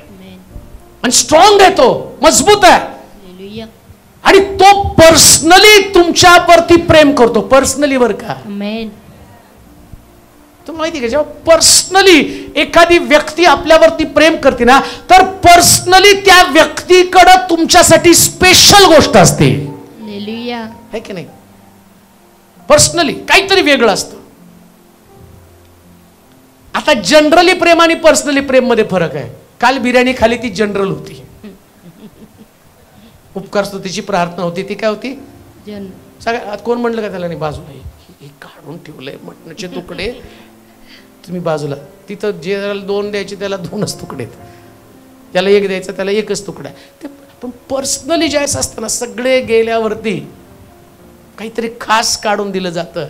ही गोष्ट मी तुम्हाला का सांगतो, जेव्हा तुम्ही देवाच्या घरामध्ये येते ना, देव पर्सनली तुमच्याकडे काहीतरी आशीर्वाद ठेवले. पर्सनली ते देवाचं प्रेम आहे आणि ते देवाच्या घरामध्ये येणाऱ्या व्यक्तीला देव देतो पर्सनली, आणि तुम्ही त्याचे हकदार आहात. म्हणून देवाच्या मंदिरात आल्यावर तुमची भावना काय, आज देव पर्सनली मला भेटणार आहे, पर्सनली मला भेटणार आहे. देवाच्या मंदिरामध्ये सहाय्य. त्यानंतर तिसरी गोष्ट वाचूया, स्तोत्र 86 आणि त्याचं 17 वचन. स्तोत्र 86:17. हे परमेश्वरा, तू माझ्यावर प्रसन्न झाल्याचे तू माझ्यावर प्रसन्न झाल्याचं काही चिन्ह दाखव. काही चिन्ह दाखव. यासाठी की तू माझे सहाय्य व समाधान केले आहे. हे पाहून माझ्या द्वेष्ट्यांनी लज्जित व्हावे. आता पहा, देव कोणाचं सहाय्य करतो माहिती का? ज्याच्यावर तो प्रसन्न होतो त्याचं. हालेलुया. म्हणजे देव सारखं तुमचं लक्ष देवाला खुश करण्याकडे लागलं पाहिजे. हालेलुया. देव खुश झाला पाहिजे. मग तुम्ही दुःखात असता पण देवाला खुश करता. ऐका बरं का, कधी कधी तुम्ही खूप दुःखी असता, पण त्याही स्थितीमध्ये तुम्ही देवाकडे दुःखामध्ये येता आणि त्यानं दिलेली जबाबदारी, त्यानं दिलेली सेवा, त्यानं दिलेलं काम तुम्ही मनोभावे करत राहता. अपेक्षा कुठलीच नाही. मग लोकांनी तुमचा द्वेष करू, मत्सर करू, राग करू, तुमचं लक्ष काय, तुमचा उद्देश काय? देवानं माझ्याकडे लक्ष द्यावं आणि मी देवाला प्रसन्न करा. देवाला प्रसन्न करा. आणि देव कोणावरती प्रसन्न होतो माहिती का? दावीद राजाला नाथान संदेश त्यानं त्याच्या चुका दाखवल्या, दावीद नाराज नाही झाला. दावीद अंगाला राख फासली, गोंताट नेसलं, तो म्हणतो मी रोज माझं अंथरूण अस्मांनी विझवतो. परिणाम काय झाला माहिती का? देव त्याच्यावर प्रसन्न झाला. त्यावेळेस देव दोष दाखवतो म्हणून पण तुम्ही दुःखी व्हायचं नाही, प्रसन्न व्हाय. आणि तुम्ही काय करता? देवानं तुम्हाला दोष दाखवले, तुम्ही देवाला समर्पित होता, देवाला आपलं जीवन दाखवता आणि म्हणता नाही प्रभू तुझी इच्छा जशी आहे तसं मी माझं जीवन जगणार आहे. याच गोष्टीमुळे देव प्रसन्न होतो. पाहतो देव तुमचं अंतःकरण, तुमचं मन, तुमचं हृदय, तुमचे विचार. देवाला प्रसन्न करण्यासाठी तुमची धडपड, प्रभू आनंदी व्हावा, देवानं माझ्या जीवनासंबंधानं संतुष्ट व्हावं. आणि तुम्ही ज्या पद्धतीनं देवाभोवती फिरणारं तुमचं जीवन, देव देव देव देव देव देव नुसतं इतकं देवाविषयी बोलता, इतके देवाविषयीचे विचार तुमचे असतात ना. विचार करा, रात्रंदिवस जर तुम्ही देवाविषयी बोलायला लागला, थोडं तरी चित्त देवाचं तुमच्याकडनं विचलित होईल का? हालेलुया. कसं विचलित होईल? रात्रंदिवस तुम्ही देवच बोलताय, बाकी दुसरं काहीच तुमच्या डोक्यात येत नाही. सकाळी उठल्यावर तुमचं देव, रात्री झोपताना तुमचं देव, चालताना बोलताना फक्त देव देव देव. सवय लागली हो मला ती नुसतं देव देव बोलायची. आता ती माझी दिनचर्या बनली, फक्त देवच, दुसरं काहीच बोलत नाही. दिनचर्या, परिवार असो, रस्त्यामध्ये असणारे लोक असो, मीटिंगला गेल्यावर लोक असो, फक्त देव देव आणि देवच, बाकी कोणत्याच गोष्टी बोलत नाही. विचारतात लोक मला, काय तुमची डिमांड, तुमचं जेवण कसं असणार आहे? लोकांना असं वाटतं काय खातात आणि काय. परवाच्या मीटिंगला गेल्यावर, पालक साहेब तुम्हाला बीफ फार आवडतं असं कळलं, कोण सांगितलं?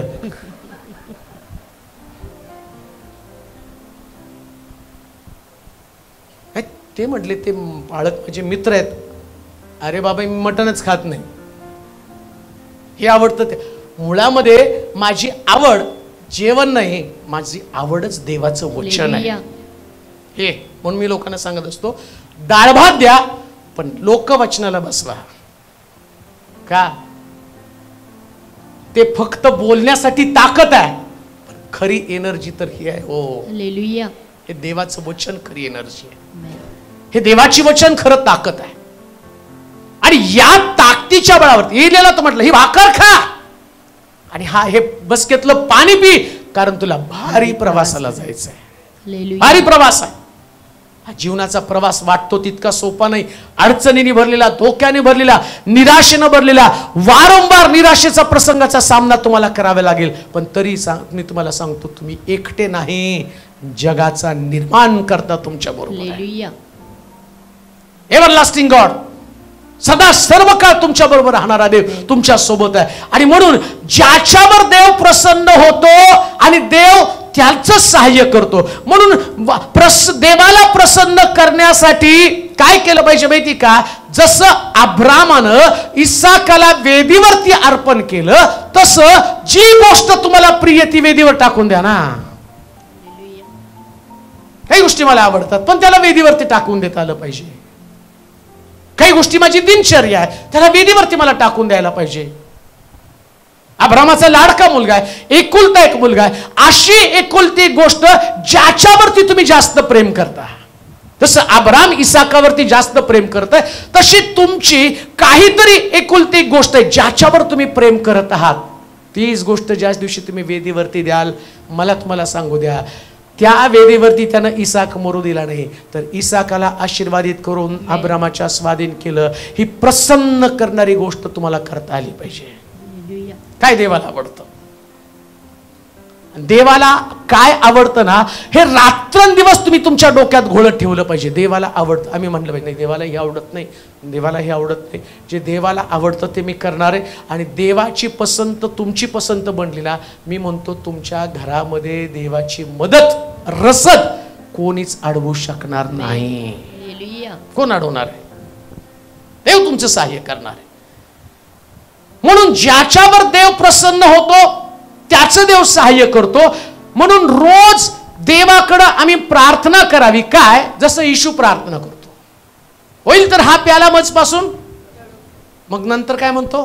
माझ्या इच्छेप्रमाणे नको, तुझ्या इच्छे. म्हणजे त्याच्या लक्षात आलं, आता मला वधस्तंभावर जाणं ही देवाची इच्छा आहे. मग वधस्तंभावरती जाणं मरणं जर देवाची इच्छा आहे, मला वाटतं मी वधस्तंभावर मरू नये, पण मारणंही देवाची इच्छा असेल, ठीक आहे तुझ्या इच्छेप्रमाणे होऊ दे. आता बघा, येशू ख्रिस्त क्रूसावरती गेला, पण शक्ती देण्यासाठी देवदूत आले ना.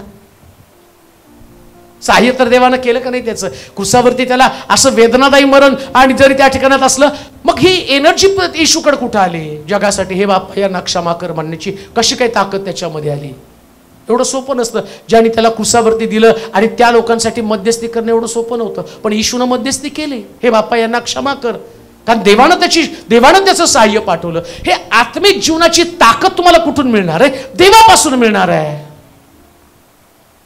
मग तुमच्या इच्छा तुम्हाला बाजूला ठेवावं लागणार आहे.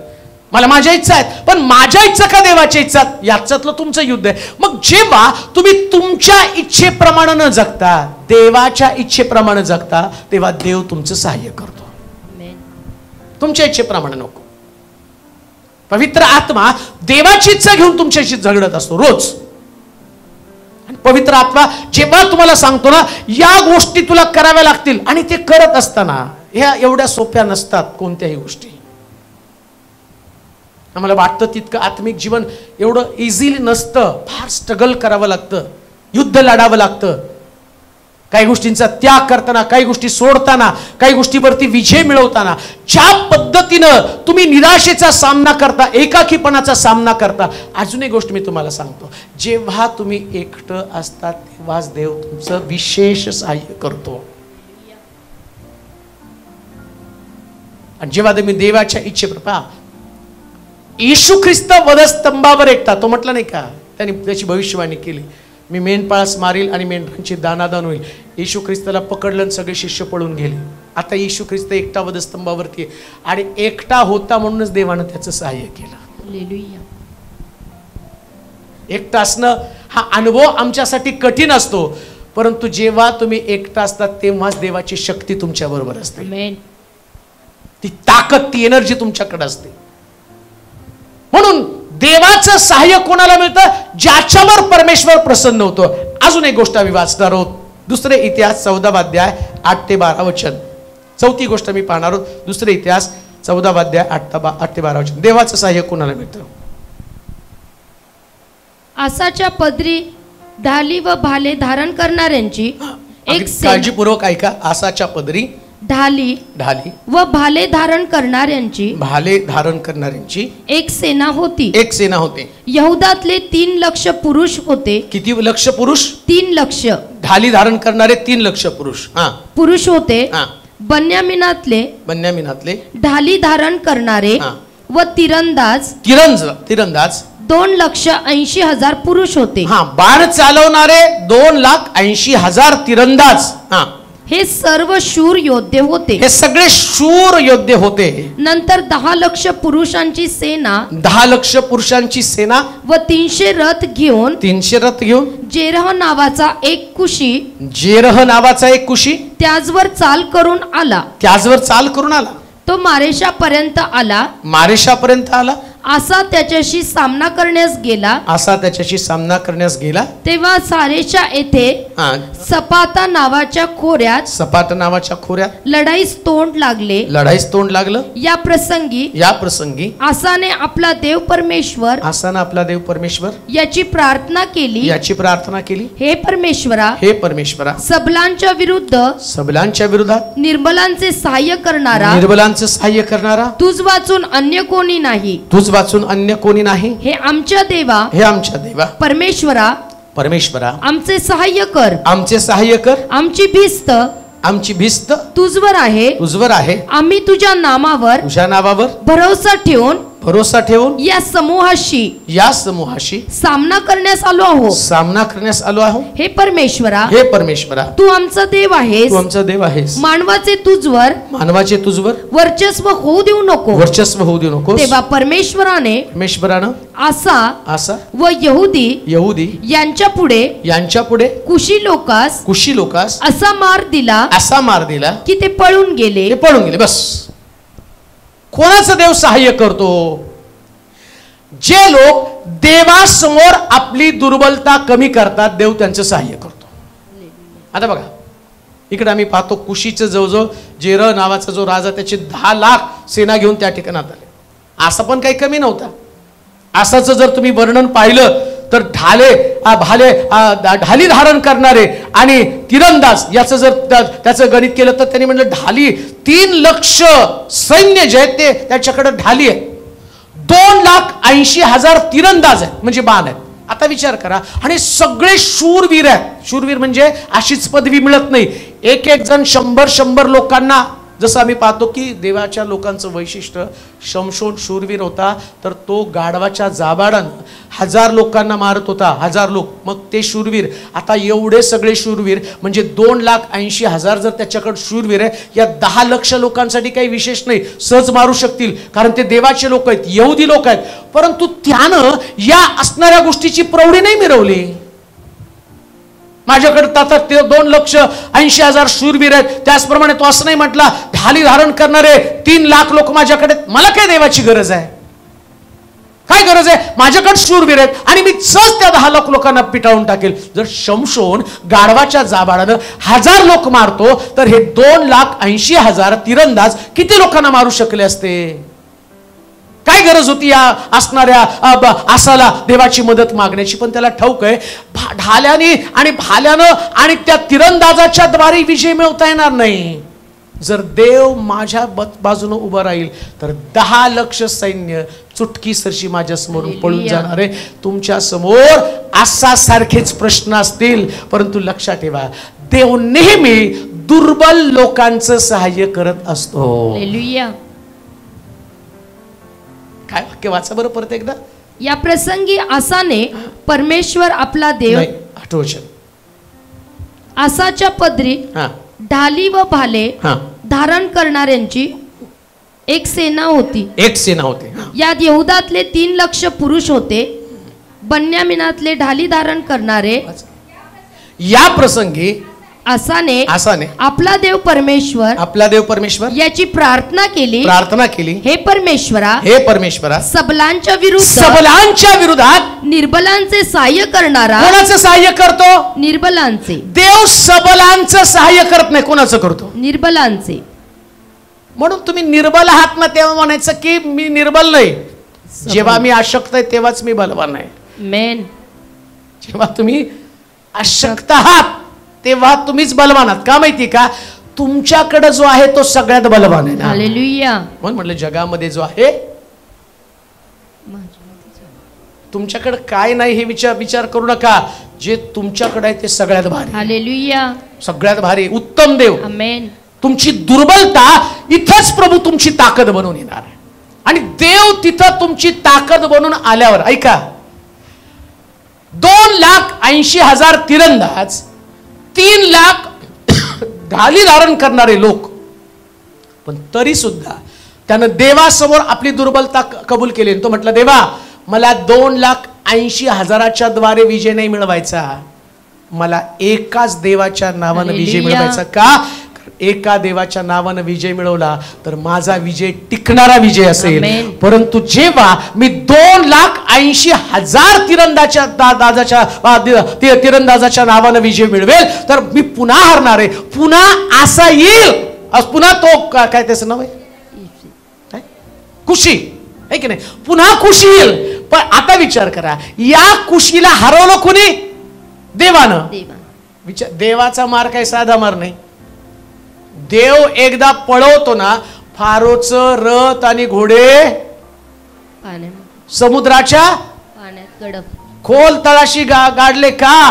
कारण फारोची मदत, मोशेची मदत कोणी केली? देवानं मदत केली. आता विचार करा, तुम्ही दुर्बल आहात, तुमची मदत कोण करणार आहे? परमेश्वर. म्हणून दुर्बलतेमध्ये देवाकडे पाहायचं, देवा माझी मदत कर. आणि एक गोष्ट लक्षात ठेवा, ज्यास कोणी तुमच्या मदतीला नसतं ना, त्यास देव तुमच्या मदतीला हजर राहतो. आणि ही गोष्ट फार आनंददायी गोष्ट आहे बरं का. कोणी नाही देव मदतीला आहे, कोणी नाही देव मदतीला आहे. चालता बोलता उठता बसता. आणि एक गोष्ट तुम्हाला सांगू का, मी कधी सांगितलं कोणाच टाकतो, पहारेकरी सुद्धा राहत, मला तर गेल्या आठवड्यातला संदेश होता काय ते, पहारेकरी पण वाट बघतो की कधी सकाळ होईल, नाही का. बघा बरं, वहीता लिहिता येतं ते एक वचन वाचलं तर फार छान होईल. गेल्या आठवड्याचं वचन, पहारेकरी तर हा जगातले पहारेकरी, कितले वचन आहे? हा तो स्तोत्र 130. हा, पहाटेची वाट पाहणारे पहारेकरीपेक्षा माझा जीव प्रभूची अधिक वाट पाहतो. म्हणजे त्याला माहितीये, पहारेकरी सुद्धा झोपण्याची वाट बघतोय. आम्ही त्याला संरक्षणासाठी ठेवलं, तो तुम्ही जागा आहे तोवर म्हणतो जागते रहो. तुम्ही झोपला की तो पण झोपला.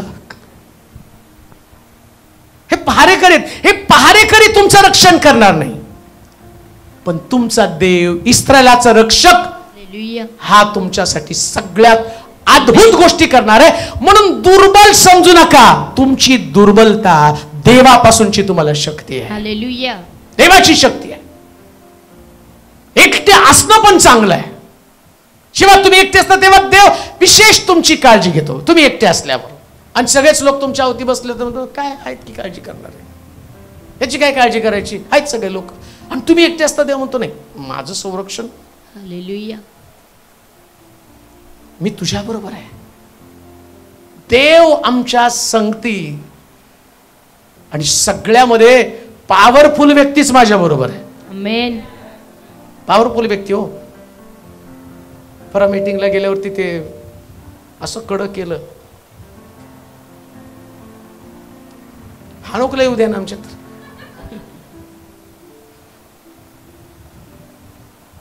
का तर नाही, सगळ्या लोकांनी तुमच्यावर पडू नये. अरे लोक पडणं तर आवश्यक आहे. माहित नाही कोणत्या व्यक्तीचा काय विश्वास असेल आणि ते कशा पद्धतीने प्रभू त्यांना त्यांच्या विश्वासाप्रमाणे. नंतर मला भेटल्यावर काही लोक म्हटले, ओ ऐकत होता चर्चा, त्यांनी माझ्या डोक्यावर हात ठेवला. इतकी अपेक्षा असती कशासाठी माहिती का? देवाचं सहाय्य मिळावं. गाढवाचं जाभाड जर तिथं शमशोनाला सापडलं नसतं ना, तर तिथं पलिष्ठ्यांवरती त्याने विजय मिळवला नसता. इकडं एवढं दुर्बल असणारं गाढवाचं जाभाड शमशोनाला म्हणतो, हे घे, ह्याच्यातनं मी तुला सहाय्य करेन. एवढ्या मोठ्या हजारो पलिष्ठ्यांसमोर सहाय्यासाठी त्यानं गाढवाचं जाभाड टाकलं. इकडं तिकडं बघू नकोस, जे तुझ्या समोर आहे याच्याद्वारेच मी तुला विजय देणार आहे. हे तुमच्या समोर आहे त्याच्यातनच तुम्हाला विजय मिळणार आहे. इकडं आसानं काय केलं? देवाला हाक मारली, परमेश्वरा या 10 लाख लोकांसमोर माझी मदत कर. 10 लाख लोकांसमोर माझी मदत कर. किती लाख लोक आहेत, एवढे लाख त्याच्यासमोर प्रश्न. लक्षात ठेवा, तुमच्या समोर सुद्धा खूप मोठे प्रश्न असतील, मोठ्या समस्या तुमच्या समोर असतील, पण तुमचं सहाय्य तुटपुंजच देवाला दाखवा. 2,85,000 सांगू नका, 3 लाख सांगू नका, सांगूच नका. काही लोकांचं असतं बघा, विष खायला पैसा नाही, असतेत खूप पैसे पण काय आता विष खायला पैसा नाही हो, एवढं कडकड चालली आणि ते लोक दुसऱ्यांकडे मिळवतात आणि आमच्या खिशात काहीच नसतं, पण आम्ही एवढे उधळतो की असं आम्ही दाखवतो फार मोठे नाही. पण जे मी का तुम्हाला सांगतो असा तसाच आहे. 2,85,000 पुरुष तीरंदाज आहेत, 3 लाख काय आहेत ढाली. पण तो देवासमोर जाताना काय सांगतो, देवा विष खायला. हीच गोष्ट मी तुम्हाला सांगत आहे. हे काही तुम्हाला विनोद म्हणून सांगत नाही. देवासमोर तुम्हाला असं जावं लागतं. काय देवा माझ्याकडं काही नाही. आणि जेव्हा तुम्ही ती भावना करताना त्यास देव काय म्हणतो माहितीये का, अरे एवढं सगळं असून सुद्धा त्याचा विश्वास त्याच्यावर नाही. म्हण तुझ्याकडे 2,80,000 तीरंदाज दिले ना, नाही मला ते तीरंदाज नाही, मला तू पाहिजे बस. आणि तुला 3 लाख ढालीवाले लोक नाही, मला 3 लाख ढालीवाले लोक पण नको आहेत. मला माहितीये मला त्यांच्या ढालीवर पण विश्वास नाही आणि मला त्यांच्या बाणावर पण विश्वास नाही. तुझे तरुण पुणाचे पुत्र वीराच्या हातातल्या बाणाप्रमाणे होतील. आमचा खरा वीर तर तू आहेस ना देवा. तू ये, तू लढ आमच्या वतीने. म्हणून देव कुणाचं सहाय्य करतो, जे देवासमोर आपली दुर्बलता कबूल करतात. देवासमोर दुर्बल व्हा. म्हणा देवा मी कमजोर आहे, म्हणा देवा मला तुझ्या शक्तीची गरज आहे. माझ्याकडे बुद्धी नाही, माझ्याकडे ज्ञान नाही, माझ्याकडे ताकद नाही, आर्थिक पाठबळ नाही, माझ्याकडे कोणत्याच गोष्टी चांगल्या नाही. म्हणून पौल म्हणतो अजून एवढ्यात मी सर्व काही मिळवलं, मला पूर्ण व्हायचंय. या गोष्टी मला मिळवायच्या, या गोष्टी मिळवण्यासाठी धडपड करावी लागते. दुर्बल बना देवासमोर. शेवटची गोष्ट वाचूया, करंथीकराचं 2 पत्र 6 अध्याय 1 आणि 2 वचन. कोणाचं सहाय्य, देव कोणाचं सहाय्य करतो.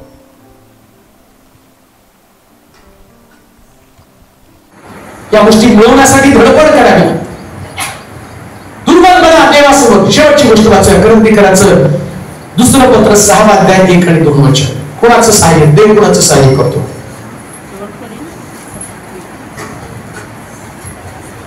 करंथीकराचं 2 पत्र 6 अध्याय 1 आणि 2 वचन.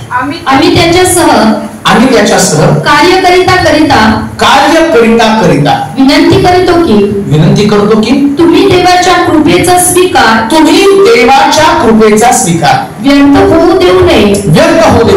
कारण तो म्हणतो अनुकूल समय मी तुझे ऐकले व तारणाच्या दिवशी मी तुला सहाय्य केले. पहा आत्ताच समय अनुकूल आहे. पहा आत्ताच तारणाचा दिवस आहे. आता कोणाचा देव सहाय्य करतो? कृपेच्या काळामध्ये देव सहाय्य करतो. कधी देव सहाय्य करतो? दुसऱ्या भाषेमध्ये का सुंदर म्हणते, पहा आत्ताच कृपेचा काय वाचतो. आम्ही त्याच्यासह कार्य करिता विनंती करतो की तुम्ही देवाच्या कृपेचा स्वीकार व्यर्थ होऊ देऊ नये. कारण तो म्हणतो, कोण? देव म्हणतो. आता देव म्हणतो अनुकूल समय मी तुझे ऐकलं व तारणाच्या दिवशी मी तुला सहाय्य केले. म्हणजे जेव्हा अनुकूल समय असतो, कसं सांगू तुम्हाला, जेव्हा देवाची कृपा असते, म्हणजे आता देव त्याचं वचन पाठवून तुमच्यातले दोष, तुमच्यातल्या चुका, तुमच्यातल्या उणीवा देव तुमच्या समोर पाठवत असतो. जर समजा कालांतरानं असे काही उपदेश असतील की त्या उपदेशामध्ये लोक तुमचे दोष नाही तुम्हाला दाखवणार. ऐकलं का? स्वर्ग देवाने यासाठी निर्माण केला की पृथ्वी तलावरती राहत असताना त्याचं वचन पाठवावं. लोकांची मनोवृत्ती, लोकांचा स्वभाव, त्यांचं व्यक्तित्व, त्यांचे विचार हे स्वर्गमय किंवा स्वर्गीय अनुभवापर्यंत पोहोचण्यासाठी ते बदलावे, याच्यासाठी देव त्याचं वचन पाठवत असतो. देवाचं मंदिर, देवाचं भवन या ठिकाणामध्ये जितकी उपासना आराधना महत्वाची असते ना, तितकंच देवाचं वचन महत्वाचं असतं. आणि देवाचं वचन दोष दाखवणं आणि सुधारण्यासाठी. देवाच्या वचनाची ताकद काय? कशासाठी देवाचं वचन? दोष दाखवण्यासाठी. पहिली गोष्ट काय? दुसरी गोष्ट सुधार. समजा असं काहीतरी आलं. आज परिस्थिती तशी झाली. सेवक लोकांचे संदेश बदलून गेलेले आहेत. पूर्वी पश्चातापाचे संदेश जबरदस्त असायचे.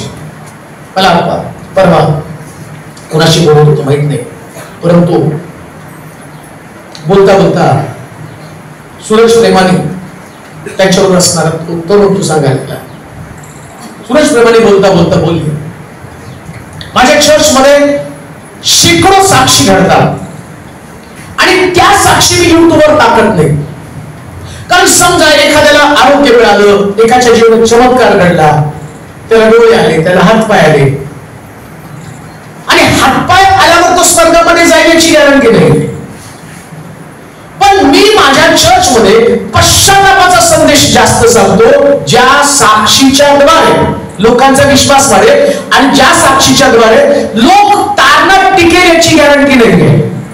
पश्चातापाला 100% ते टिकतील याच्यासाठी मी पश्चातापाच्या संदेशावरती जोर देतो आणि त्याच्यानं परिणाम चांगले.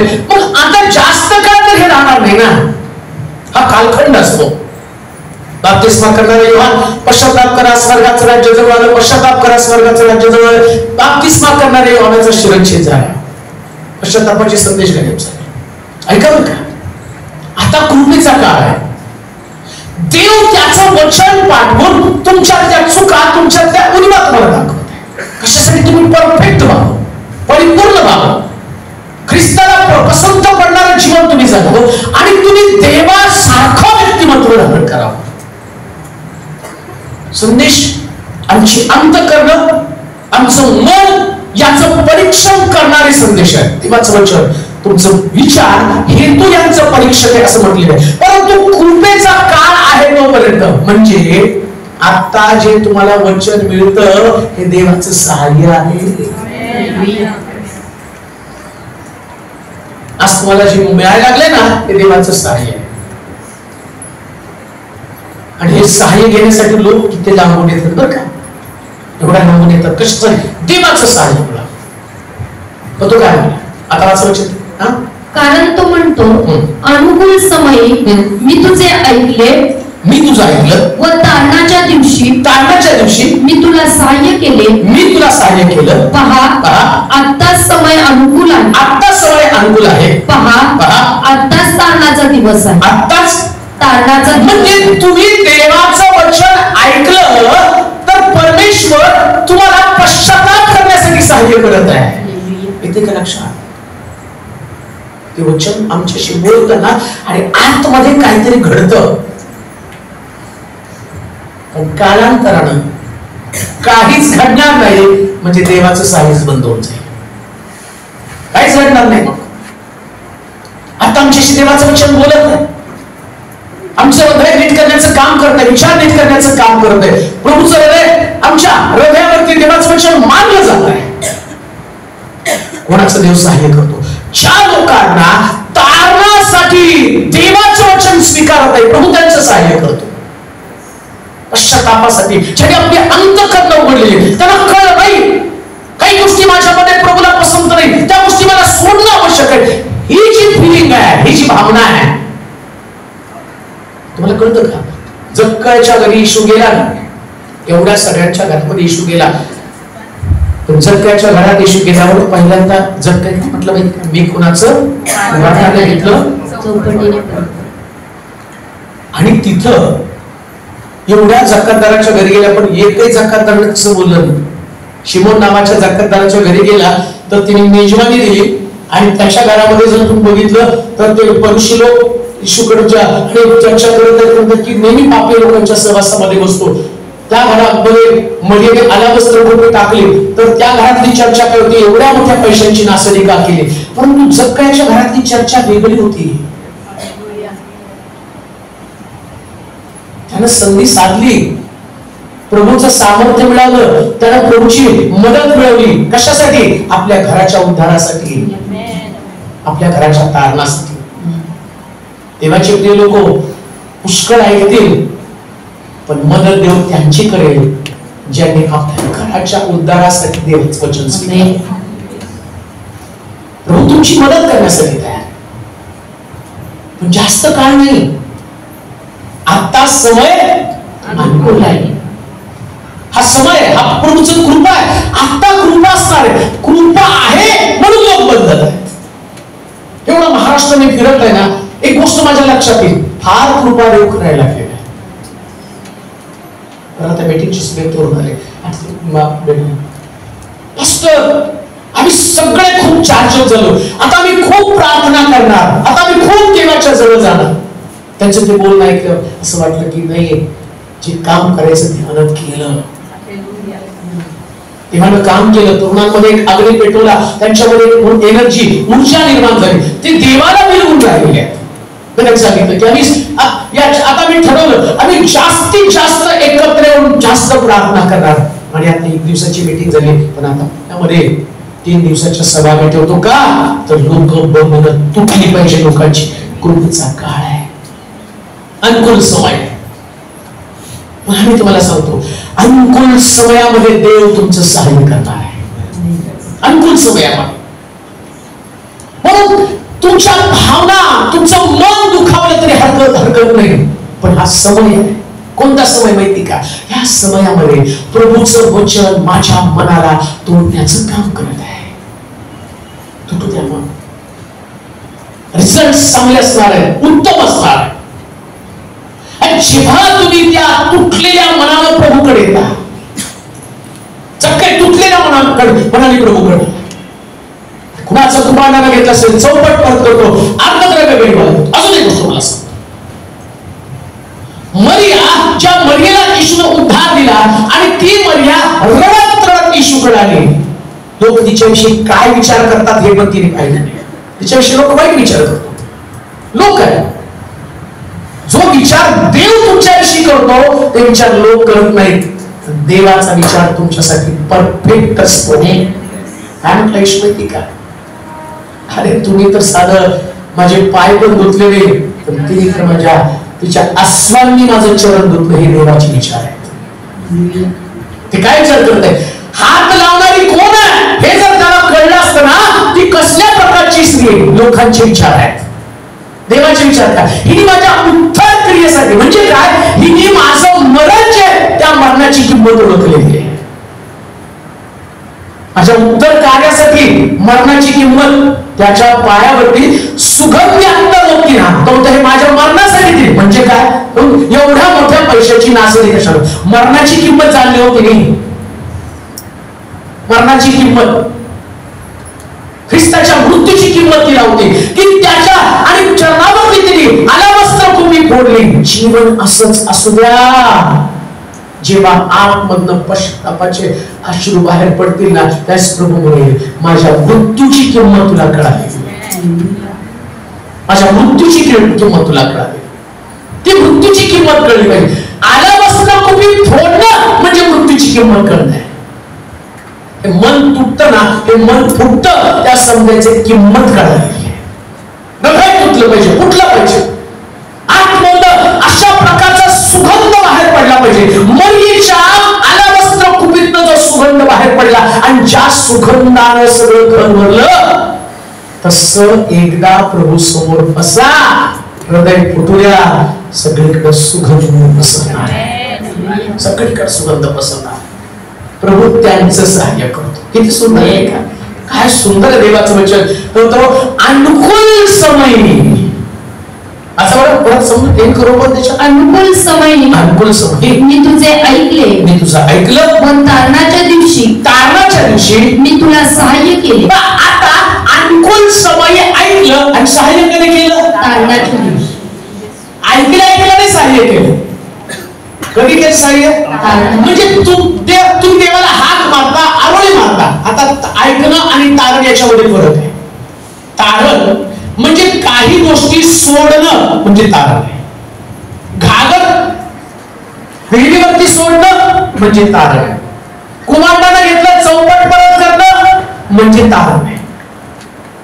म्हणजे काही गोष्टी तुम्ही सोडता, पाप तुम्ही सोडता आणि ते सोडल्यावर देव सहाय्य करतो. कधी सहाय्य करतो?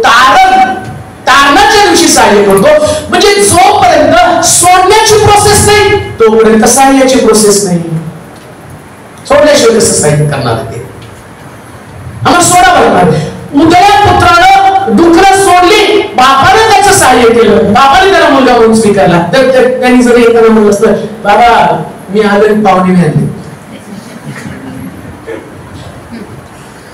डुकराला चालत होता आणि तो म्हटलं ना बाबा मी आलो, डुकर पण घेऊन आलो. तो पहिले डुकराच्या मालकाकडे, त्याला मला तर वाटत नाही सांगायला पण गेला, तिथं सोडली डुकर आणि बापाकडे गेला. बाबाला जो बाबा तुमच्या विरुद्ध स्वर्गाविरुद्ध मी पाप केलं. आणि त्याचा बाप काय म्हणतो, तुमच्या घरात मला चाकर म्हणून ठेवा, मुलगा म्हणून ठेवलं का? त्याचा बाप म्हणतो माझा हरवलेला मुलगा सापडला, माझा मेलेला मुलगा जिवंत झाला. हे बापाचं सहाय्य आहे. कधी सहाय्य करतो? जेव्हा तुम्ही तारणाच्या जवळ येता तेव्हा देव तुमचं सहाय्य करतो. म्हणून देवाचं सहाय्य कोणाला मिळतं? देवाचं सहाय्य अंतःकरणपूर्वक भाव ठेवण्याला मिळतं. देवाचं सहाय्य देवाच्या मंदिरात येणाऱ्या व्यक्तीला मिळतं. ज्याच्यावर देव प्रसन्न होतो त्याला मिळतं. जो आपली दुर्बलता देवासमोर कबूल करतो आणि जो कृपेच्या काळातला अनुभव घेतो त्याचं देव सहाय्य करतो. चला आपल्या जागेवर आपण उतरूया, आपले डोळे बंद करू, नतमस्तक होऊया, प्रभूच्या समोर आपल्या माना झुकूया. देवाला आमचं सहाय्य करावं, प्रभूने त्याच्या कृपेची ताकद आम्हाला द्यावी.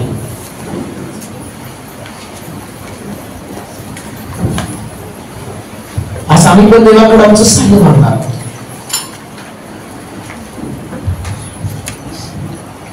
तुम्हाला वाटतं का खरंच देवाला तुमचं सहाय्य करावं? बिना सहाय्याचा मी कसं जगामध्ये चालणार आहोत आणि टिकणार तरी कसं आम्ही?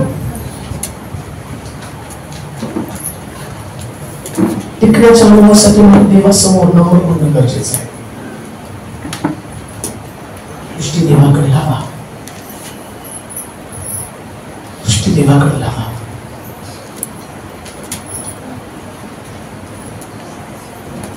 धावा करत प्रभूचा आणि त्या परिस्थितीमध्ये राहू नका. परिस्थिती त्याच्यावर मात करून आता देवाकडे आपण जाऊया. बहुबळाच्या हे सर्व समर्थ देवा, तुझ्या कृपेच्या सिंहासनासमोर येत आहोत.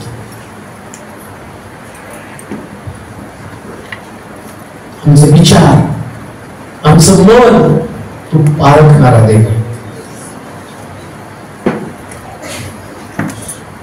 नम्रतेने तुझ्या समोर दंडवत घालतो, उपडे पडतो म्हणतो देवा, हे तुझं मंदिर लोकांना आधार देणार, आनंद देणारं ठिकाण बनू दे. इथून लोकांना सहाय्य प्राप्त होईल. देवा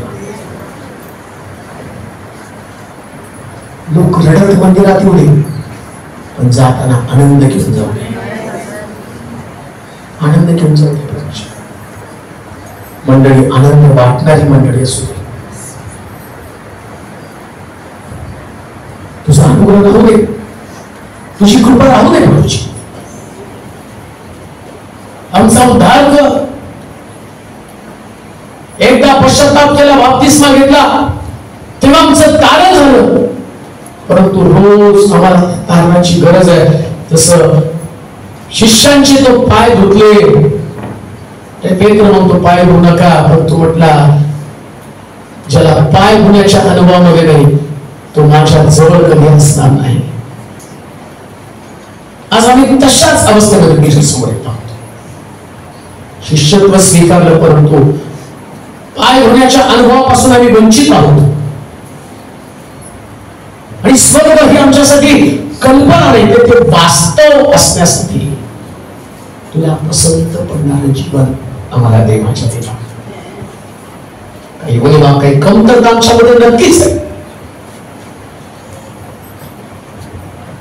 तुझ्या कमतरता काढून जा. महाराष्ट्राला, देशाला, जगाला दिशा देणारं चर्च म्हणून याच्याकडे पाहावे. जगाचा उद्धार, जगाचं तारण इथे लपलेलं असू दे माझ्या देवा. आणि म्हणून आज आम्हाला सहाय्य करण्यासाठी तू तयार आहे. परंतु आमचं सहाय्य का अडलं याही गोष्टी तो मला दाखवल्या. आज आमचे मन, आमचे विचार पवित्र आत्म्याने त्याचं मार्गदर्शन कर. जे लोक फिरून या ठिकाणामध्ये आले त्यांना हताश निराश होऊन जाऊ दे नकोस. आशय हर्षित करून घेऊन जा. अनुभव येऊ दे त्यांना देवाच्या कृपेचा, अनुभव येऊ दे त्यांना प्रभूच्या सामर्थ्याचा. गुरुवारी होणारी उपवास प्रार्थना ते देखील आशीर्वादित कर. पुष्कळ लोकांना यामध्ये सहभागी होण्यासाठी कृपा करू. आमचं एकत्र येणं याच्यात देवाचं गौरव होते. मंदिराचं बांधकाम झपाट्यानं पूर्णत्व जाण्यासाठी तू सहाय्य कर. शक्ती दे, ताकद दे, कामगारांना सहाय्य करू आणि लवकरात लवकर वास्तू पूर्ण होऊन जाऊ दे. धन्यवाद देतो, तुझी स्तुती करतो, तुझे आभार गौरव कर. येशूच्या नावात ही प्रार्थना विनंती केली म्हणतो आहे. आता देवाची प्रीती, प्रभू येशू ख्रिस्ताची कृपा, पवित्र आत्म्याची सहभागिता तुमच्या सर्वांबरोबर आता सर्व काळ